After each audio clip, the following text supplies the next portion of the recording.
In this quiet and measured journey through the past, we explore how viruses altered the course of human history during the medieval era. This is not a tale of fast action or dramatic rescue. Instead, we take a slow walk through dusty streets, parchment archives, and forgotten villages to understand how disease tiny, invisible, and relentless reshaped lives, towns, and entire civilizations. Boring history for sleep viruses that destroyed medieval populations invites you to let go of the day and relax into a world of historical reality, where silence was often broken only by the sound of footsteps on cobblestone and the toll of a bell in the distance. We encourage you to watch until the end and share in the comments how you're feeling as the story unfolds. Let us now begin our journey. The story begins far from any great battlefield, in a world not ruled solely by kings or clergy, but by invisible agents of decay and transformation.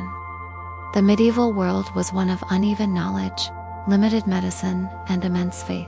It was also a world vulnerable to forces unseen, viral infections that quietly infiltrated communities and left devastation in their wake. In an age before microscopes or antiseptic knowledge, understanding of illness was shaped by religious interpretation, superstition, and rudimentary observation.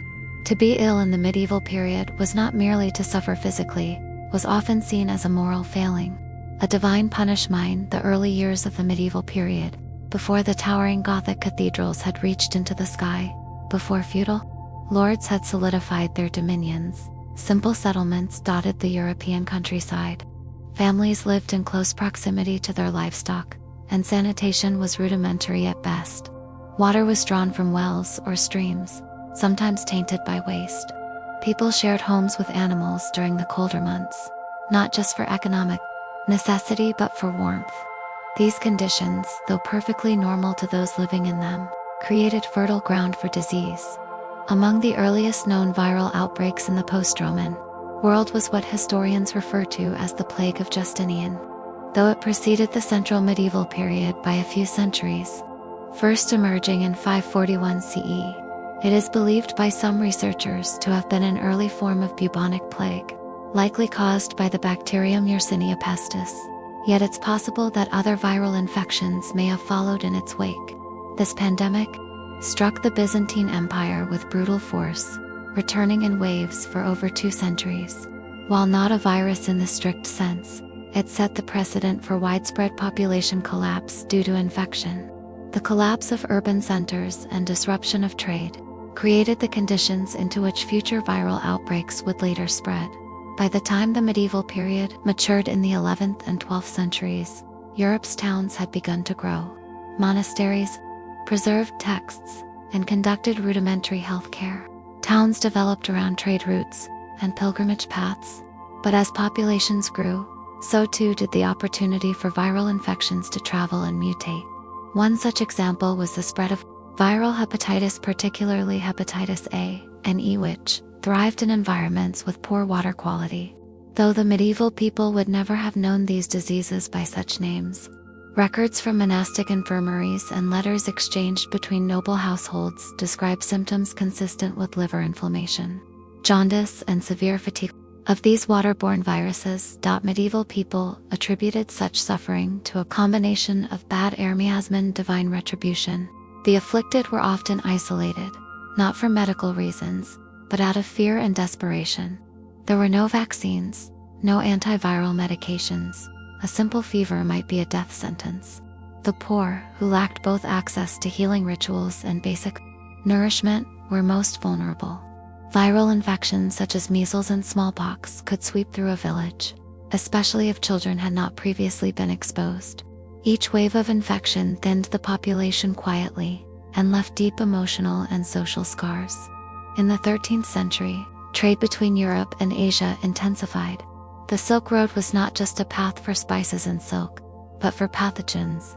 The increased interaction among previously distant populations allowed viruses to hitch rides in the bodies of travelers, in the breath of the sick, or in the water drawn by merchants from roadside wells. Among the illnesses spread during this time were viral hemorrhagic fevers, possibly related to what we now classify under the filovirus family. Some scholars speculate that outbreaks of a terrifying disease in Central Asia, described as causing bleeding and sudden collapse, may have been viral in origin, distinct from bacterial plagues. Back in Europe, outbreaks of influenza-like viruses became more common, particularly in densely populated areas. The symptoms were described in household journals, ecclesiastical records, and even in the marginalia of illuminated manuscripts. Headaches, sudden chills, aching joints, and chest congestion symptoms we would now associate with influenza or other respiratory viruses were reported in increasing frequency. Lacking the means to identify the cause, healers turned to blood, herbal concoctions, and prayers. By the time the 14th century arrived, the world stood on the edge of transformation. Though the most famous killer of the time would be the Black Death, again bacterial in origin. It is now understood that this dark century was also shaped by a variety of viral outbreaks. Many of these remain unnamed, their existence inferred from written clues, demographic shifts, and modern virological modeling. One such unnamed wave swept through France in the mid-1300s, years before the Black Death's first confirmed entry at the port of Marseille. This earlier outbreak, described as causing a yellowing of the eyes and swelling of the belly, could well have been a viral hepatitis epidemic. Entire villages were left empty, not due to war, but due to lingering disease, chroniclers wrote, not of battles, but of strange fevers and families unable to bury their dead. Even monasteries, usually safer than the outside world, recorded spikes in deaths during this mysterious period. The human body, already weakened by malnutrition or stress, had little defense against these viral invaders. Seasonal famines due to crop failure exacerbated the situation. Malnourished children, often already suffering from worms or respiratory illnesses, could not survive even a minor viral infection. A simple cough, a brief fever, these were sometimes fatal in a weakened host. Medical knowledge remained primitive. Physicians followed Galenic principles, focusing on humors and balance. The idea that disease might be spread through contact or through tiny organisms would not take hold until centuries later. Thus, a sick traveler might move freely from one town to the next, spreading illness unknowingly. Markets, churches, and festivals became sites of both joy and invisible danger. Every interaction held the possibility of viral transmission, even if no one at the time understood the mechanism. And yet life went on. In the next part of our story, we will journey deeper into the heart of medieval cities to witness how they responded slowly and imperfectly to the unrelenting threat of viral illness. Through church records, marketplace laws, and medical treatises, we will trace how these diseases shaped culture, policy, and belief. But for now, let the candlelight of memory flicker gently. You are safe, you are resting, you are slowly understanding. A forgotten world where viruses were not named, but deeply felt. In the heart of medieval Europe, cities began to swell with life. Walls of stone circled marketplaces, and cathedrals rose from the soil like monuments to human ambition and divine hope. Merchants cried their wares, bells rang out to mark the hours of the day, and children darted between homes and alleyways, their laughter echoing off uneven cobblestones. But beneath the vibrancy of this communal life, there existed a silent, persistent threat. The viruses that moved among them were invisible, unknown, and deeply misunderstood. While people celebrated holy days and endured harsh winters, viral infections slowly found their way through the cracks of society. The 14th century continued to unfold with sorrow and confusion. Just as communities began to recover from waves of bacterial plague, they were struck by recurring outbreaks of diseases that did not fit the pattern of the plague, but nonetheless caused immense suffering in towns like Avignon, Ghent, and Prague.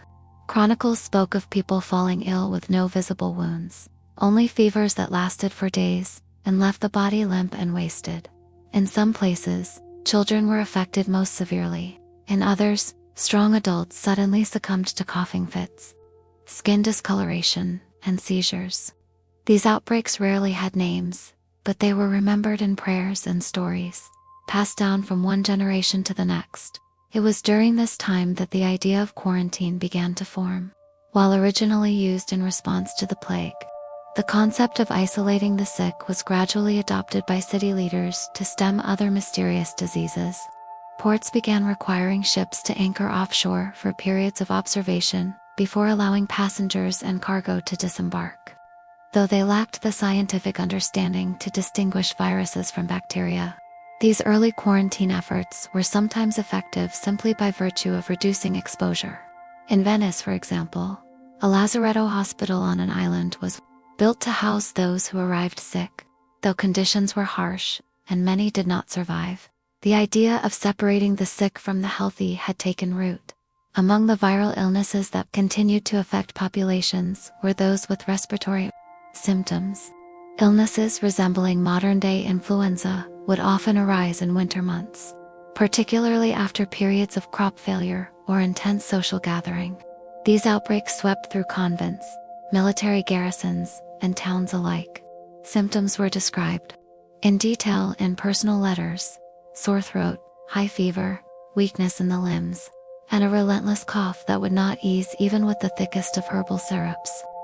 The afflicted were wrapped in blankets, their skin rubbed with salves, and their homes filled with the scent of burning herbs, lavender, sage, and rosemary, believed to cleanse the air. Yet no ritual or remedy could stop what could not be seen. A priest in northern Italy wrote of a silent death that leaves no wound but takes the breath of the living. He described whole households collapsing into silence within a fortnight. Often, the elderly and the very young were taken first. Sometimes the body recovered, but the mind did not, as fever and dehydration left people in a state of confusion or delirium. Those who survived were often weak for months, unable to work or travel. In the strict economy of medieval survival, this could be catastrophic for a household. Viral encephalitis is believed to have played a role in some of these outbreaks. Though rare, encephalitic viruses, such as those transmitted by insects, have had a greater reach than previously assumed, particularly in areas with standing water and warm summers. Accounts from parts of the Low Countries, where flooding was common, mention strange outbreaks following periods of high mosquito activity. The symptoms included fever, neck stiffness, hallucinations, and eventual coma. Some victims recovered, while others were left paralyzed or died quietly in sleep. These illnesses left no visible trail for later generations to follow, only fragmented mentions in journals and burial records that hinted at something deeply unnatural. In the countryside, where access to clergy and medical care was scarce, communities often turned to folk healers. These individuals, mostly women, relied on a mix of inherited knowledge, plant-based remedies, and spiritual ritual. They were both respected and feared. In some places, they were credited with miraculous recoveries. In others, they were accused of causing the illness in the first place. This duality was part of medieval life, where sickness was viewed not just through the lens of biology, but of sin, divine will, and hidden malevolence. Meanwhile, monasteries continued to collect information. Within these sacred spaces, monks recorded death tolls, symptoms, and prayers. In some cases, they unknowingly preserved data that modern historians would later use to reconstruct patterns of illness. Though they could not name viruses, they observed recurring patterns: the way illness moved through families, the way it followed trade routes, the way it struck hardest in times of hunger or war. Their slow, careful handwriting preserved the memories of suffering, even if the meaning remained out of reach. One such monastic record, from an abbey in the north of England, described a series of winters in which the infirmary filled quicker than it could be emptied. It mentioned patients coughing blood, suffering from chills and night sweats, and failing to recover despite the best efforts of the brother healers. This could have been an early outbreak of viral pneumonia or a strain of tuberculosis with viral co-infection. Whatever it was, the abbey's population shrank, and the record ends with a final entry: "The Lord knows the cause, but we know only sorrow." Elsewhere, in Spain, letters from noble families spoke of wasting sicknesses that arrived suddenly and left homes empty. They described changes in the skin, rash-like patterns, peeling, or spots that may point to viral exanthems, possibly measles or rubella. While these diseases are now considered childhood illnesses, in medieval times they could be deadly. especially when compounded by poor nutrition or co-infection with bacterial illness. For a society without antibiotics, hydration therapy, or accurate knowledge of contagion, survival often came down to chance or sheer resilience. As the 15th century approached, the idea of public health slowly began to form. Cities created rudimentary boards of health, often made up of clergy, merchants, and healers. Their tasks were to monitor sickness, impose restrictions, and order the burial of the dead. In Florence, such records from the mid-1400s show increased concern about seasonal outbreaks. A city official noted that during one particular summer, the air itself seemed heavy with illness, and that a strange illness had spread among servants and apprentices, leaving many households without labor. These records mention no blood or boils, but weakness, vomiting, and disorientation again. Symptoms we might now associate with enteric viruses. The idea of divine punishment remained strong. When viral illness struck a town, many citizens responded with processions, fasting, or flagellation. People begged for mercy from saints, walked barefoot to shrines, and lit candles through the night. The fear was not just of death, but of dying in sin, of not having time to confess. Entire villages took part in mass prayers, hoping to appease what they saw as the wrath of heaven. Meanwhile, the virus moved quietly from person to person, untouched by prayer or penance. In many ways, the medieval world lived in a delicate balance between faith and fear, between ignorance and observation. The viruses that shaped this era remain mostly unnamed in history books, but their impact was profound. They took the young, the old, the poor, and the wealthy alike. They stilled the voices of scholars, interrupted the work of artisans, and filled graveyards with the forgotten. And yet, in the midst of all this, life did not stop. It slowed, it grieved, it adapted, but it continued. In our next part, we will look beyond Europe and examine how viruses moved across continents, traversing the Islamic world, reaching deep into Asia, and eventually circling back to influence Europe once more. This was not a story confined to one culture or kingdom, but a global pattern of quiet devastation and gradual resilience. For now, let the candle's flame flicker low. You are safe. The past cannot harm you, but its lessons are here, waiting gently in the silence. ChatGPT beyond the fortified towns and narrow alleys of medieval Europe. Far to the east, vast empires and bustling cities thrived under different stars and customs.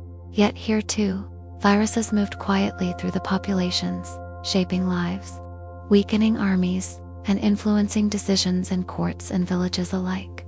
In the Islamic world, which stretched from the Iberian Peninsula through North Africa and across the Middle East into Central Asia, cities like Baghdad, Cairo, and Samarkand stood as centers of knowledge and trade. They preserved medical texts, translated Greek and Roman works, and developed observational methods far more sophisticated than many of their European counterparts.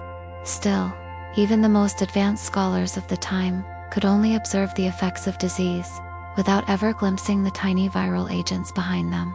In the hospitals of Cairo known as Bimaristans, patients suffering from a variety of fevers were documented and sometimes isolated. Though most attention was given to visible symptoms and philosophical humoral balances, careful physicians noted patterns of transmission and outcome. Writings from Persian and Arab physicians mention diseases that began with fatigue and cough, sometimes progressing to skin eruptions or intestinal distress. Such descriptions hint at outbreaks of viral infections like measles, mumps, or hepatitis diseases that thrived in both rural communities and the dense urban quarters of medieval Islamic cities. Trade routes carried more than silk, spices, and scientific knowledge. They carried disease. Caravans from Central Asia, ships from the Indian Ocean, and travelers from sub-Saharan Africa came together in great trading cities. In these interactions, viruses found opportunities. The transmission of viruses, such as smallpox and possibly hemorrhagic fevers, was amplified by the movement of goods and people. When the early symptoms appeared, usually fever, followed by a rash or sudden bleeding, healers prescribed cooling drinks, isolation, and prayer. Some lived, many did not. The illnesses often passed through quickly, affecting a town or neighborhood over a span of weeks before fading as suddenly as they had come.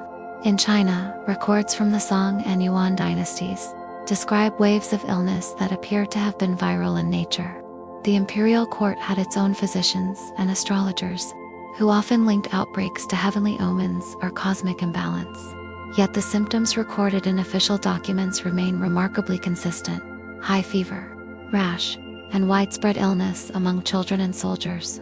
Viral diseases such as influenza and smallpox moved along the vast network of roads and rivers that connected rural communities with major cities like Hangzhou and Kaifeng.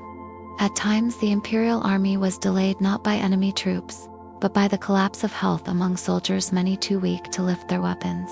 Even in the remote mountain regions of Central Asia, where communities lived in relative isolation, outbreaks occasionally decimated herding populations. Oral histories passed down through generations speak of years when the livestock survived but the people did not, of strange fevers that came after spring rains, and of valleys left unnaturally silent. Some historians believe these tales may correspond to outbreaks of zoonotic viral infections, diseases transmitted from animals to humans, a threat made more likely by the close proximity of people and animals during long winters. Livestock, dogs, and even rodents shared living spaces, and in these cramped quarters, viruses had little trouble jumping species. In the Americas, long before contact with Europeans, indigenous populations experienced their own battles with viral disease. While many of the most devastating pandemics occurred after the arrival of Old World diseases in the 16th century, pre-Columbian societies also endured localized outbreaks of unknown illnesses. Among the Aztec and Maya, there were ceremonies and medical practices designed to treat fevers and rashes, sometimes interpreted as signs of spiritual imbalance or punishment from gods. Though lacking written records in the European sense, archaeological and ethno-historical evidence suggests that viral diseases occasionally swept through these populations, sometimes interrupting agriculture or prompting temporary migration. Back in Europe, these faraway developments remained mostly unknown. Yet, the global circulation of pathogens would eventually circle back. By the late 15th century, with the expansion of maritime exploration and renewed connections with the East, through overland and sea routes, a new era of disease would begin. But even before the Great Voyages and the age of colonialism, the quiet work of viruses had already reshaped demographics, eroded economies, and altered the social order. In medieval times, people often blamed illness on corrupted air or unclean spirits. Few suspected that an unseen force smaller than any speck of dust could be the cause. The very idea of viruses was unimaginable. Instead, they turned to rituals, sacred relics, and penance. Communities prayed for healing. They held processions, offered sacrifices, and confessed sins. In their minds, illness was not biological, it was moral, divine, or even astrological. When entire families were struck down, people whispered about curses or secret sins. When a city official fell ill after traveling, it was assumed he had angered a saint or broken a vow. And when the children of a village began to cough, people lit fires at crossroads to burn away the evil. Even in the royal courts, where the best physicians of the realm were kept on retainer, the true nature of viral illness remained elusive. The English court of Edward III recorded several waves of sweating sickness, a sudden illness that struck the strong and healthy, often killing within a day. Some now suspect it may have been a hantavirus, or another hemorrhagic fever. Physicians bled the victims or gave them wine and herbs, but few treatments worked. Panic spread faster than the disease. Servants fled, nobles locked themselves in countryside estates, and prayers echoed in empty chapels. In the countryside, the impact was no less severe. Viral outbreaks could mean the loss of field workers during harvest, or the abandonment of entire hamlets. Smallpox in particular, though not yet fully understood, was feared for its disfiguring effects and high mortality among children. Survivors were sometimes marked for life, their pockmarked skin and partial blindness a constant reminder of their suffering. Yet in time, these survivors also became the first to possess some form of immunity, something no one yet understood but many. quietly acknowledged. Children, as ever, bore the brunt of these outbreaks. In many villages, child mortality remained high, and viral diseases were a major cause. Mothers would pray to Saint Sebastian or Saint Roch, saints associated with healing from pestilence, and would hang tokens around the necks of infants. In some regions, charms were sewn into clothes or buried at thresholds. When an illness struck, it was common for entire households to sleep in the same room, to care for each other, or simply to die together. The sense of helplessness was profound, and yet families still formed, babies were still born, and hope returned with every spring. As medieval Europe edged toward the Renaissance, the tide of understanding began to shift ever so slightly. Translations of Arabic medical texts introduced new ideas. Universities began to teach more structured forms of diagnosis, but it would still be many centuries before the existence of viruses would be confirmed, before vaccines would be developed, and before communities could protect themselves in a meaningful way. In the meantime, illness remained a constant, often unexplained, presence, a dark shadow on the edge of daily life. In our next part, we will travel into the homes of ordinary medieval people and explore how viral diseases shaped their domestic lives, routines, and beliefs. From the herbs hung in kitchens to the burial practices carried out in churchyards, we will see how the smallest of threats influenced the most intimate corners of human existence. For now, allow yourself to rest in the knowledge that this journey through the past is only quiet, reflective, and meant to guide you gently into sleep. Inside the walls of humble cottages, far from the courts of kings and the writings of monks, the impact of viral disease was often most deeply felt. The rhythms of daily life, drawing water, baking bread, mending clothes, were all vulnerable to sudden disruption when illness arrived. In these close quarters, often shared by multiple generations, a single cough or fever could signal the beginning of a quiet tragedy. With no hospitals nearby and no physicians to call upon, the household itself became the place of healing, or mourning, or both. Here the fight against illness was personal and constant.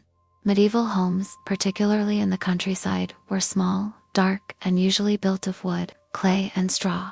Smoke from the hearth filled the rooms, clinging to everything and everyone, believed by some to offer protection against corrupted air. Families would hang bundles of dried herbs near the windows and doorways, mint mugwort. Their scent would keep sickness at bay. When someone in the family began to feel cold, even in warm weather, or experienced a pounding in the head, they were laid on a straw mattress and covered in blankets. The fire was fed constantly, and bowls of gruel or broth were prepared in the hope that warmth and rest would ease the fever. Mothers played the central role in caregiving. They wiped brows, changed damp clothes, offered prayers over the sick, and kept a silent vigil through the night. In the case of children, the fear was especially intense. Feverish infants were sometimes taken to the local church to be blessed, even if they were too weak to lift their heads.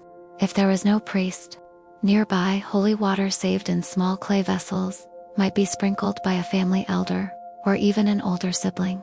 In cases of viral gastroenteritis or influenza-like illness, the symptoms could progress quickly. Weakness, vomiting, or rapid breathing would often precede a decline into silence. Some recovered with no explanation. Others slipped away before sunrise. In many regions, when a person died, neighbors were summoned by word of mouth. A cloth was draped over the windows of the house, and candles were lit near the body. If the death was sudden or mysterious, there was often unease. People whispered of spirits or curses. In times of mass sickness, especially during viral outbreaks that affected several households at once, fear turned to superstition. Cats were sometimes blamed and driven away. Certain wells were avoided. Food from particular farms was shunned. These reactions, while not based in science, were desperate attempts to make sense of the senseless. Despite the superstition, some practical habits emerged from experience. Villagers noticed that sickness seemed to pass more slowly when they stayed apart, even though they didn't understand why. Some families would sleep in barns or move into the woods temporarily, avoiding those who had already fallen ill. Others would burn the possessions of the dead, a deeply painful decision, especially when the items were needed for survival. In certain valleys of the Alps, stories were told of communities that isolated themselves entirely for months, closing their gates and surviving on stored grain and salted meat to avoid contact with the sick beyond. Yet the poorest households had few options. In cramped urban tenements, families lived one atop another, with waste and water sources dangerously close. A single illness could travel through the building in days. Viral infections like rotavirus or norovirus, which spread quickly in unsanitary conditions, likely wreaked havoc in such environments. Symptoms such as vomiting and diarrhea, while survivable with modern treatment, could be fatal in medieval settings where dehydration was poorly understood and water itself was often unsafe to drink. The simple act of preparing food for a sick child could become a final act of farewell in some places. Healers visited homes with small bundles of tools, clay jars, metal tongs, dried roots, and written charms. They offered poultices for the chest, teas to bring down fever, and whispered chants said to bind or expel the illness. These practitioners straddled a fine line between medicine and magic. In times of peace, they were respected.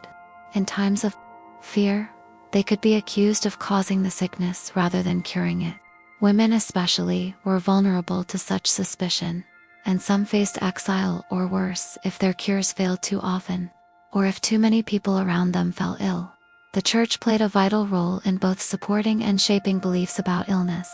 Priests and monks often visited the sick to offer last rites, bringing with them the holy sacraments.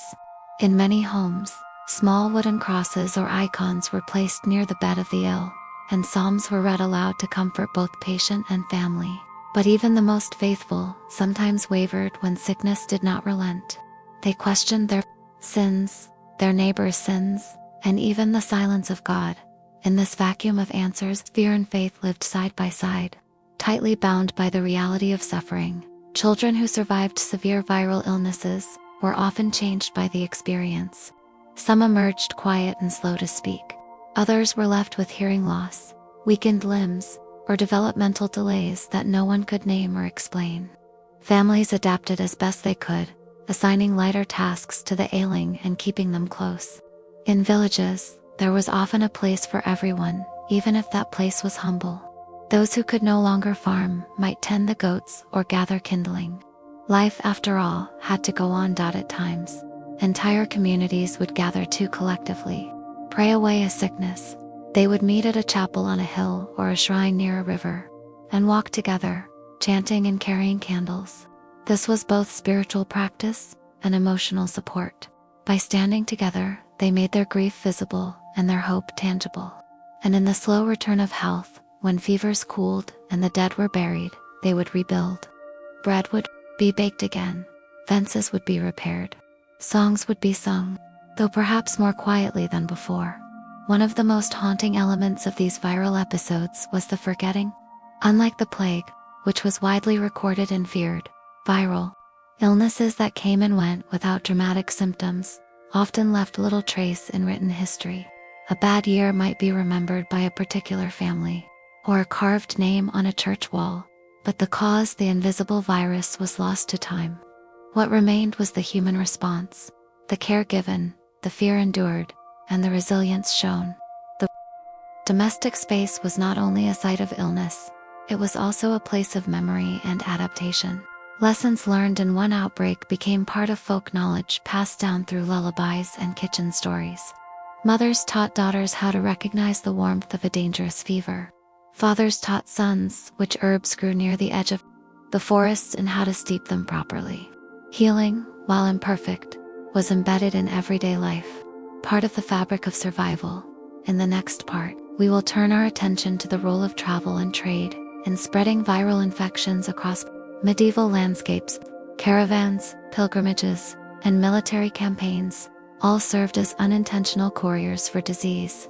We will explore how the movement of people allowed viruses to leap from one community to another, changing the course of lives and history in quiet but lasting ways. For now, let your thoughts settle like dust on an empty windowsill. The world outside may have been uncertain, but within these words, you are safe, and the past drifts away like fading candlelight. Beyond the small villages and the flickering fires of home, the road stretched onward, winding through fields and forests, over mountains and along riverbanks. It carried with it not just goods and stories, but also something far more silent and unseen. In the medieval world, travel was not a common luxury. It was an act of devotion, necessity, or command. Merchants, soldiers, pilgrims, and wanderers walked long distances on foot or rode in caravans, bringing back spices, silk, relics, and news from distant lands. But along with these came another kind of passenger viruses that had no intention, no malice, and yet caused suffering across kingdoms. Trade routes formed the nervous system of medieval civilization.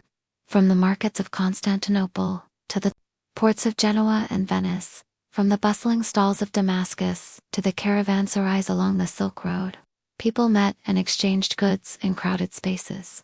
In these places, the breath of one man might become the cough of another within hours. A child selling bread might unknowingly pass a virus to a traveling monk, who would carry it back to his monastery in a distant land. No one suspected that something too small to be seen could leap from lips to lungs, from hand to heart, without notice. In the port cities, the arrival of ships was always met with mixed emotion. With them came wealth and opportunity, but also sickness. In the holds of trading vessels, rats bred freely, fleas infested bedding, and sailors lived in close, damp quarters. Viral illnesses like hepatitis, influenza, and noroviruses likely spread among crews and passed into the town once the ship docked. Even simple greetings or the handling of goods could begin a quiet chain of infection. In some cases, towns began to enforce crude quarantines, holding ships offshore for days or weeks if illness was suspected. Yet the virus needed no pass, was often ashore before anyone could act. Pilgrimage was another major pathway for disease.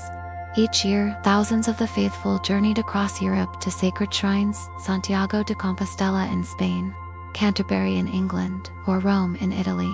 These journeys were acts of spiritual devotion, penance, or gratitude, but they were also communal affairs, filled with crowded inns, shared meals, and close sleeping quarters. A sick pilgrim might cough in one village and continue on, unaware of the trail of infection left behind. As pilgrims moved, so too did viruses, measles, mumps, or the early forms of influenza, touching those who had never before encountered them. Some monasteries, situated at the edges of roads, served as resting places for travelers. The monks there offered food, beds, and spiritual guidance, often without question. They also became frequent victims of viral transmission. Their clean habits and isolation helped little against a cough in a chapel or a shared bowl at the table. Still, they recorded symptoms in tidy fevers, swollen glands, fatigue, skin rashes, leaving behind some of the few written clues to the diseases that moved invisibly through their halls. These careful accounts, though limited by the understanding of the time, are invaluable to historians today. Military campaigns spread disease even faster. When armies marched, they brought with them thousands of men, horses, and attendants. Camps were built quickly and broken down just as fast, and the crowded, unsanitary conditions were perfect for viral outbreaks. Soldiers often came from far regions, and when they fought together, bled together, and slept side by side, their illnesses mingled as well. A campaign against an enemy could become a campaign against fever and weakness. During the Crusades, it was not uncommon for more soldiers to die from illness than from combat. Viral gastroenteritis, respiratory infections, and unidentified hemorrhagic fevers may have swept through these camps, leaving behind rows of graves and unanswered questions. Even peace did not prevent the spread of viruses. Traveling merchants and diplomats moved from court to court, bringing exotic goods and foreign ideas.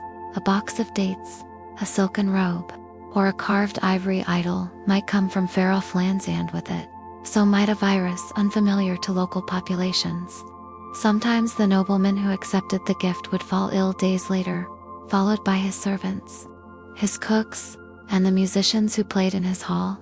The illness would be discussed in hushed tones, then forgotten when it passed, until it returned again, in another form, under another name. In mountainous regions, seasonal movement also played a role. Shepherds and livestock traveled between winter and summer pastures, mingling with communities along the way. These gatherings, although small, still provided opportunity for viral infections to take hold, especially in regions where humans and animals lived in close contact. Zoonotic viruses, those that jump from animals to humans, may have circulated without being recognized as distinct. A sudden illness among shepherds might be attributed to bad cheese or a cold wind, but in truth it may have been the result of a virus passed from a lamb or a bat. Unnoticed and unnamed, the idea of contagion slowly emerged, though with limited accuracy. Some physicians began to write about illness spreading from person to person, particularly in times of frequent travel. They advised that the sick should avoid public spaces, that bedding should be aired, and that travelers should be observed for signs of fever. Yet without understanding the cause, their advice was only partly effective. Many believed that the movement of stars or the presence of foreign air was more dangerous than a handshake or a shared cup. Still, a vague fear lingered around strangers and those who had journeyed far. They might be respected, but they were also suspect. In rural areas, news of distant sickness arrived slowly, if at all. A farmer might hear from a passing peddler that a great sickness had taken hold in a neighboring county, but by the time the warning reached him, the illness may have already arrived. In towns, messengers or letters sometimes carried more than words. The delivery of a scroll wrapped in damp cloth, passed hand to hand, might coincide with the appearance of a new fever in the recipient's home. No one imagined the connection. These mobile channels of infection ensured that even isolated communities could not remain untouched forever. A village untouched by disease for years might suffer a sudden, unexplained wave of illness, after a visit from a traveling bard or a distant cousin come to help with the harvest. The outbreak would pass, stories would be shared, and life would resume, but changed. People might look more warily at visitors. They might avoid hosting strangers during feast days.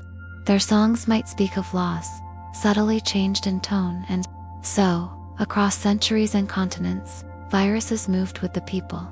They were not evil, nor even alive in the way people then understood life. They simply persisted, traveling in the breath and blood of those who walked the roads of the world. The journeys of the medieval age were long and often perilous, but their greatest threats were sometimes not bandits or wild animals, but a dry cough in a crowded hall or a fever felt beneath woolen robes.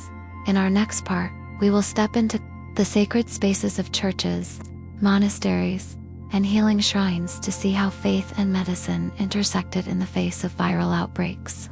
There, amid the chants and candles, we will explore how communities turned to the divine for comfort and for answers to the quiet devastation of disease. For now, close your eyes and imagine the distant sound of hooves on an old road fading into the mist, a reminder that every step carries more than a body. It carries history. In the stillness of sacred spaces, where light filtered through stained glass and incense clung to the air like prayer, medieval communities sought refuge not only for their souls but for their bodies as well. The church was more than a spiritual center. It was a gathering place, a sanctuary, and in times of illness, a beacon of hope and healing. Within these cool stone walls, where chants echoed and candles flickered, the line between medicine and miracle often blurred. For people who had little understanding of viruses, or the body's internal workings, healing was as much about faith as it was about herbs or rest. When a person fell ill and recovery seemed uncertain, their family might carry them, sometimes literally, into the presence of the divine. Churches were believed to be places where God's mercy could reach even the gravely sick. It was not uncommon to see a frail child or fevered adult laid gently before a statue of a saint or the altar itself. Surrounded by whispered prayers and anxious faces, the church became a place of last resort and final hope, especially when illnesses spread without pattern or explanation. Among the most revered sites were shrines dedicated to saints believed to offer healing. Saint Sebastian, pierced with arrows, yet miraculously unharmed, became associated with protection against plagues and sudden illness. Saint Roch, who was said to have survived a terrible sickness in the wilderness, aided only by a loyal dog, was often called upon in times of viral epidemics.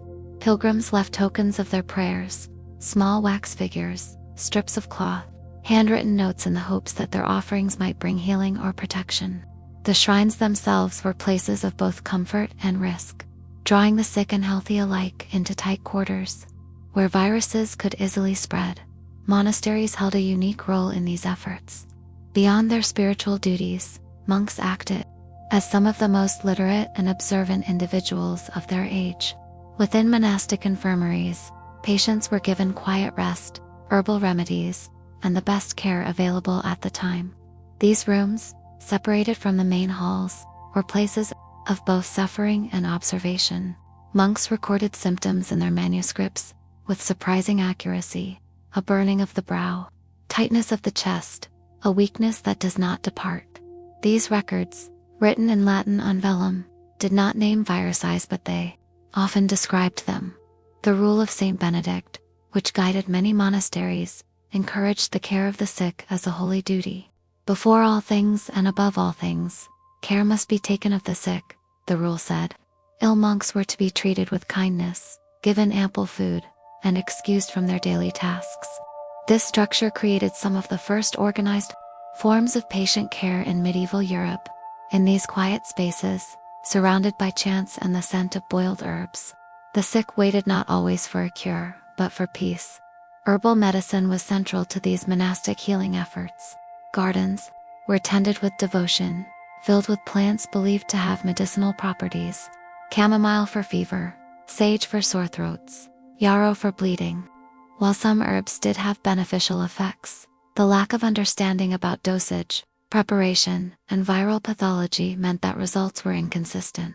Still, the effort to heal using nature's gifts reflected a deep desire to soothe pain, even without certainty.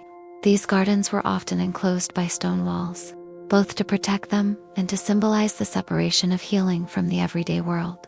Prayers accompanied every treatment: the laying on of hands, the anointing with oil, the recitation of psalms. These were believed to have healing power equal to any herb. Some monks and nuns became locally famous for their ability to cure the sick. Tales spread of a brother who could calm a child's fever simply by singing over them, or a sister who brewed a tea that banished coughing for days. Whether through placebo, divine intervention, or natural recovery, these stories gave hope to the suffering and built reputations that often lasted long after the healer was gone. Relics also played a role in healing rituals. Pieces of cloth said to belong to a saint, fragments of bone or hair kept in ornate boxers, or even a sliver of wood claimed to be from the true cross, were brought to the bedside of the ill. These items were not simply symbols, they were believed to carry divine power. Entire communities might travel days to visit a relic during an outbreak, praying for protection from a virus they could neither see nor understand. While these journeys sometimes brought healing, they also risked spreading disease further, as crowds formed around relics in close, unventilated spaces. Not all spiritual responses were gentle. In times of widespread illness, when viral fevers swept through towns and left streets lined with the dead, fear twisted faith into something darker. Some believed that sickness was a punishment from God, and they searched their hearts and communities for guilt. Public acts of penance became common. Groups of flagellantsmen who whipped themselves in the streets while chanting walked from town to town, seeking to appease a wrathful heaven. In their wake, some towns experienced temporary unity, while others turned inward, isolating themselves. In fear, the very rituals meant to drive out disease often became vectors for its spread. The clergy were not immune to the viruses. They tried to comfort others through priests, monks, and nuns often contracted the same illnesses as those they tended. Some survived and carried on. Others died in the very sanctuaries they had dedicated their lives to. Their graves, often simple and unmarked, were dug in haste when epidemics overwhelmed monastic communities. Still, their writings, hymns, and prayers remained quiet echoes of compassion in the face of confusion and loss. In times when understanding was absent and medicine was powerless, the Church offered something else: presence. The touch of a priest's hand, the light of a candle, the sound of voices joined in prayer. These were not cures, but they were comforts. For the dying, they were a final connection to the world they were leaving. For the living, they were a thread of meaning in an illness without cause. And for the history we now reflect upon, they remind us that humanity's response to suffering has never been solely scientific. It has also been deeply spiritual and unshakably human. As we continue, our next journey will take us into the seasonal rhythms of medieval life.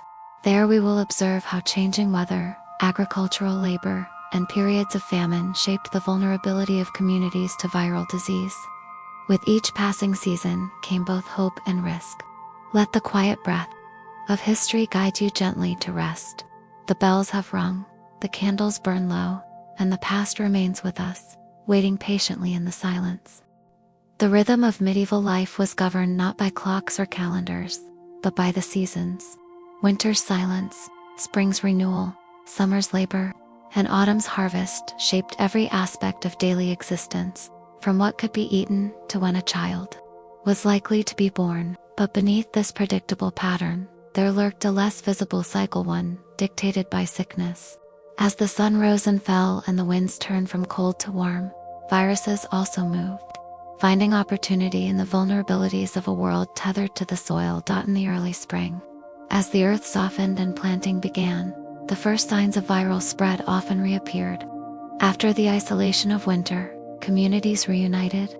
Villagers emerged from smoky, overcrowded homes to share meals, tools, and news. Children, who had spent the cold months huddled indoors, now ran freely among the fields and along village lanes. These gatherings, while joyful, also created the perfect environment for respiratory viruses to reemerge. Influenza-like illnesses, passed easily through sneezing and coughing, flourished in close quarters and weakened immune systems emerging from months of poor nutrition. The scarcity of fresh food during winter left many with vitamin deficiencies that quietly sapped the body's ability to resist illness. Without green vegetables or fruit, scurvy and other conditions related to poor diet were common. Malnutrition did not cause viral infections, but it made them harder to survive. A fever that might have passed unnoticed in a well-fed adult could bring a child or elderly person to the edge of death. Spring, therefore, was both a time of promise and danger. The earth was waking, but so were the invisible agents of disease. As the growing season intensified, people bent themselves to the land. Long days in the sun, backs stooped over furrows, hands hardened from tools. With this work came exhaustion, another weakness that viruses could exploit. The communal nature of agricultural labor brought people into daily contact. Tools were shared, water buckets passed from one laborer to the next, and meals taken shoulder to shoulder in the fields. A single person with a mild fever could, in such settings, unknowingly infect a dozen others. Summer was a time of intensity, heat, activity, and for viruses, rapid movement. Warm weather did not halt all viral spread.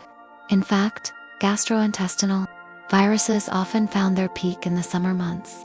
Food spoiled quickly, water sources became contaminated more easily, and flies were constant companions. With no understanding of microbial contamination, people ate meat that had been poorly preserved or drank from wells tainted by runoff. Vomiting and diarrhea, signs of viral infections like norovirus or rotavirus, were common but poorly understood.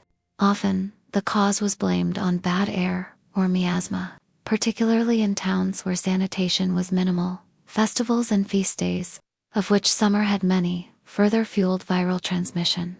Markets swelled with visitors from neighboring villages, tents were erected, minstrels played, and people danced in celebration of saints and seasons. These were treasured moments in the medieval calendar, but they also brought strangers together, often in cramped conditions, drinking from communal mugs, touching relics, kissing icons. These innocent acts were laced with risk.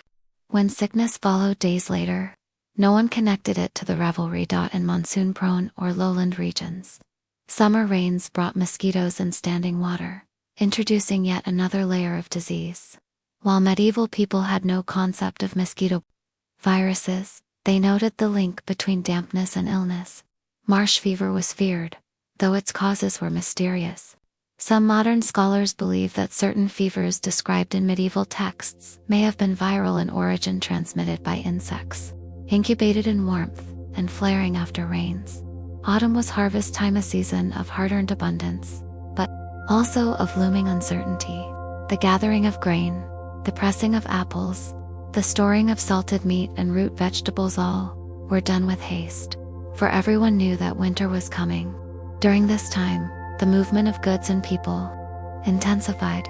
Surplus was traded, shared, or gifted. Laborers from distant regions sometimes arrived to help with large harvests. These temporary migrations, while economically necessary, also brought unfamiliar viruses into isolated communities. A cough brought by a stranger might not seem important until it spread to every home in the village. Then came the cold, winter. Arrived with short days and long nights. Fires burned low, and people drew close. Families, animals, and strangers crowded into single rooms. Windows were shut tight against the wind, trapping air inside for weeks on end. It was in this enclosed environment that viral illnesses found fertile ground. Colds, flus, and more dangerous respiratory viruses flourished in these conditions. Children coughed through the nights. Elders grew weaker with each passing week, and midwives worked in the glow of lanterns, trying to comfort the fevered. With no real medical intervention available, people turned again to herbs, prayer, and patience. Winter was especially cruel to those already weakened. Those who had barely survived a summer infection might not endure the harsh cold. The elderly were particularly vulnerable, and it was during these months that their chairs often sat empty by the hearth. Entire households could be stricken with illness at once, with few neighbors able to help, for fear of catching the same fate. The darkness outside seemed to echo the darkness within. One overlooked aspect of seasonal disease was the impact on mental health.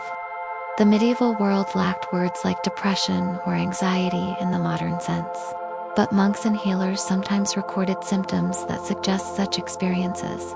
After months of sickness, death, and darkness, it was not unusual for people to fall into despair. The church offered explanations in divine testing or demonic temptation, but no comfort could erase the emptiness left by a long winter filled with loss.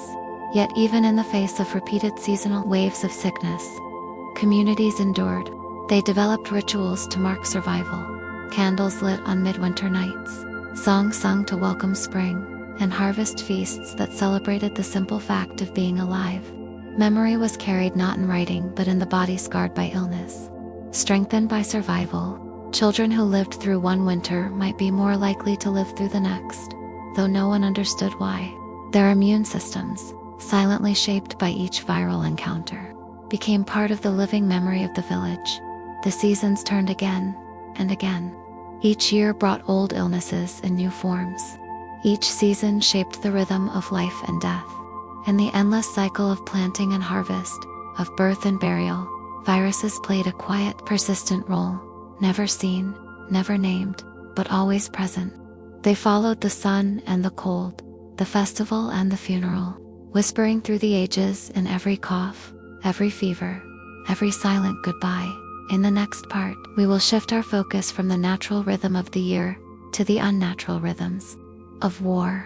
We will look closely at how the campaigns, sieges, and mass movements of soldiers in the medieval period turned armies into unknowing carriers of deadly viruses. But for now, may your thoughts settle like falling snow, and your breath slow with the turning of ancient time. War in the medieval world was rarely swift and never clean.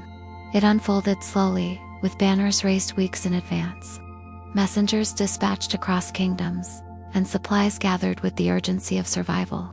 Unlike the sharp conflicts of later centuries, medieval wars were long, grinding affairs, marked by sieges, marches, hunger, and disease. Among the many dangers faced by soldiers and civilians alike, viruses remained invisible but lethal companions, spreading silently along the routes of armies and into the hearts of communities. Soldiers in medieval Europe lived in harsh, unsanitary conditions. Before battles even began, long campaigns were launched, requiring thousands of men to travel together, often for months. These journeys meant sleeping in open fields or cramped tents, eating spoiled food, and drinking from whatever water could be found. Illness ran rampant in these conditions. One soldier's cough became another soldier's fever. With no concept of viral transmission, men attributed their sickness to bad weather, bad spirits, or the weight of sin. But it was contact skin to skin, breath to breath, bowl to bowl, that passed the sickness from one warrior to the next. Once a siege began, the situation grew worse. In the shadow of castle walls, soldiers huddled together by the hundreds, sharing food, fire, and fear. Supplies ran low. Clean water became rare. Waste piled up. In this tight confinement, viruses flourished. Gastrointestinal diseases swept through camps, leaving men too weak to fight. Respiratory infections, especially those resembling influenza or modern adenovirus, spread in days. The medical care available consisted of simple poultices, prayers, and bloodletting. None of it stopped a virus. Many who died on the battlefield were not slain by sword or spear, but by sickness they could not name. Even worse was what happened when soldiers returned home. Those who had survived the battlefield brought back more than bruises and stories. They carried illness into their villages, towns, and cities, viral infections that had incubated among foreign populations, and against which their home communities had little or no resistance. In this way, war was not only a destroyer of lives. Through violence, it was a carrier of disease. The Crusades provide a powerful example of this phenomenon. When thousands of European knights and foot soldiers journeyed to the Levant, they moved across vast territories, passing through towns and cities unfamiliar to them, and coming into contact with populations carrying different strains of illness. Though their focus was religious conquest, they unknowingly participated in one of the largest disease exchange networks of the medieval era. As they fought in the deserts of Syria and the hills of Palestine, they contracted illnesses that would travel back with them to Europe, some of which would evolve and return again and again. Not all wars were large in scale, but even small regional conflicts created breeding grounds for viruses. When towns were attacked, civilians often fled, taking shelter with relatives, hiding in forests, or joining other displaced groups. This movement of people, sudden and desperate, was another vector for illness. A child coughing on a cart might carry a virus to a village days away. A mother fleeing with a fever might infect every household along her path. In this way, war tore holes in the natural defenses of separation and isolation. Where once a small community might have been protected by its remoteness, war brought strangers, soldiers, and suffering to its doorstep. The besieged also suffered in silence. Locked behind thick walls, with dwindling food and water, those inside, castles and walled cities, became living evidence of viral containment gone wrong. Illnesses spread rapidly within stone confines. There was nowhere to go, no fresh air to breathe, and no way to isolate the sick. Communal eating, shared bedding, and the lack of waste management turned fortresses into traps. In many cases, more people died inside than from enemy swords outside. These deaths rarely made it into battle reports. They were not heroic, they were quiet, uncomfortable, and slow. Mercenaries - professional soldiers who sold their swords to the highest bidder played a role in spreading disease. Traveling from conflict to conflict, across borders and languages, these men lived outside of typical community structures. They carried stories, weapons, and often, disease. Some mercenary groups became infamous for the devastation they left in their wake, not only through violence, but through the unexplained illnesses that seemed to follow wherever they went. Chroniclers wrote of camps emptying overnight, of villages struck by fever weeks after the passage of foreign troops. Armies were often accompanied by support staff, cooks, blacksmiths, armorers, and prostitutes. These people, too, became part of the web of contact. They provided essential services, but also linked soldiers to one another in intimate, physical ways. Viral transmission was not limited to casual contact.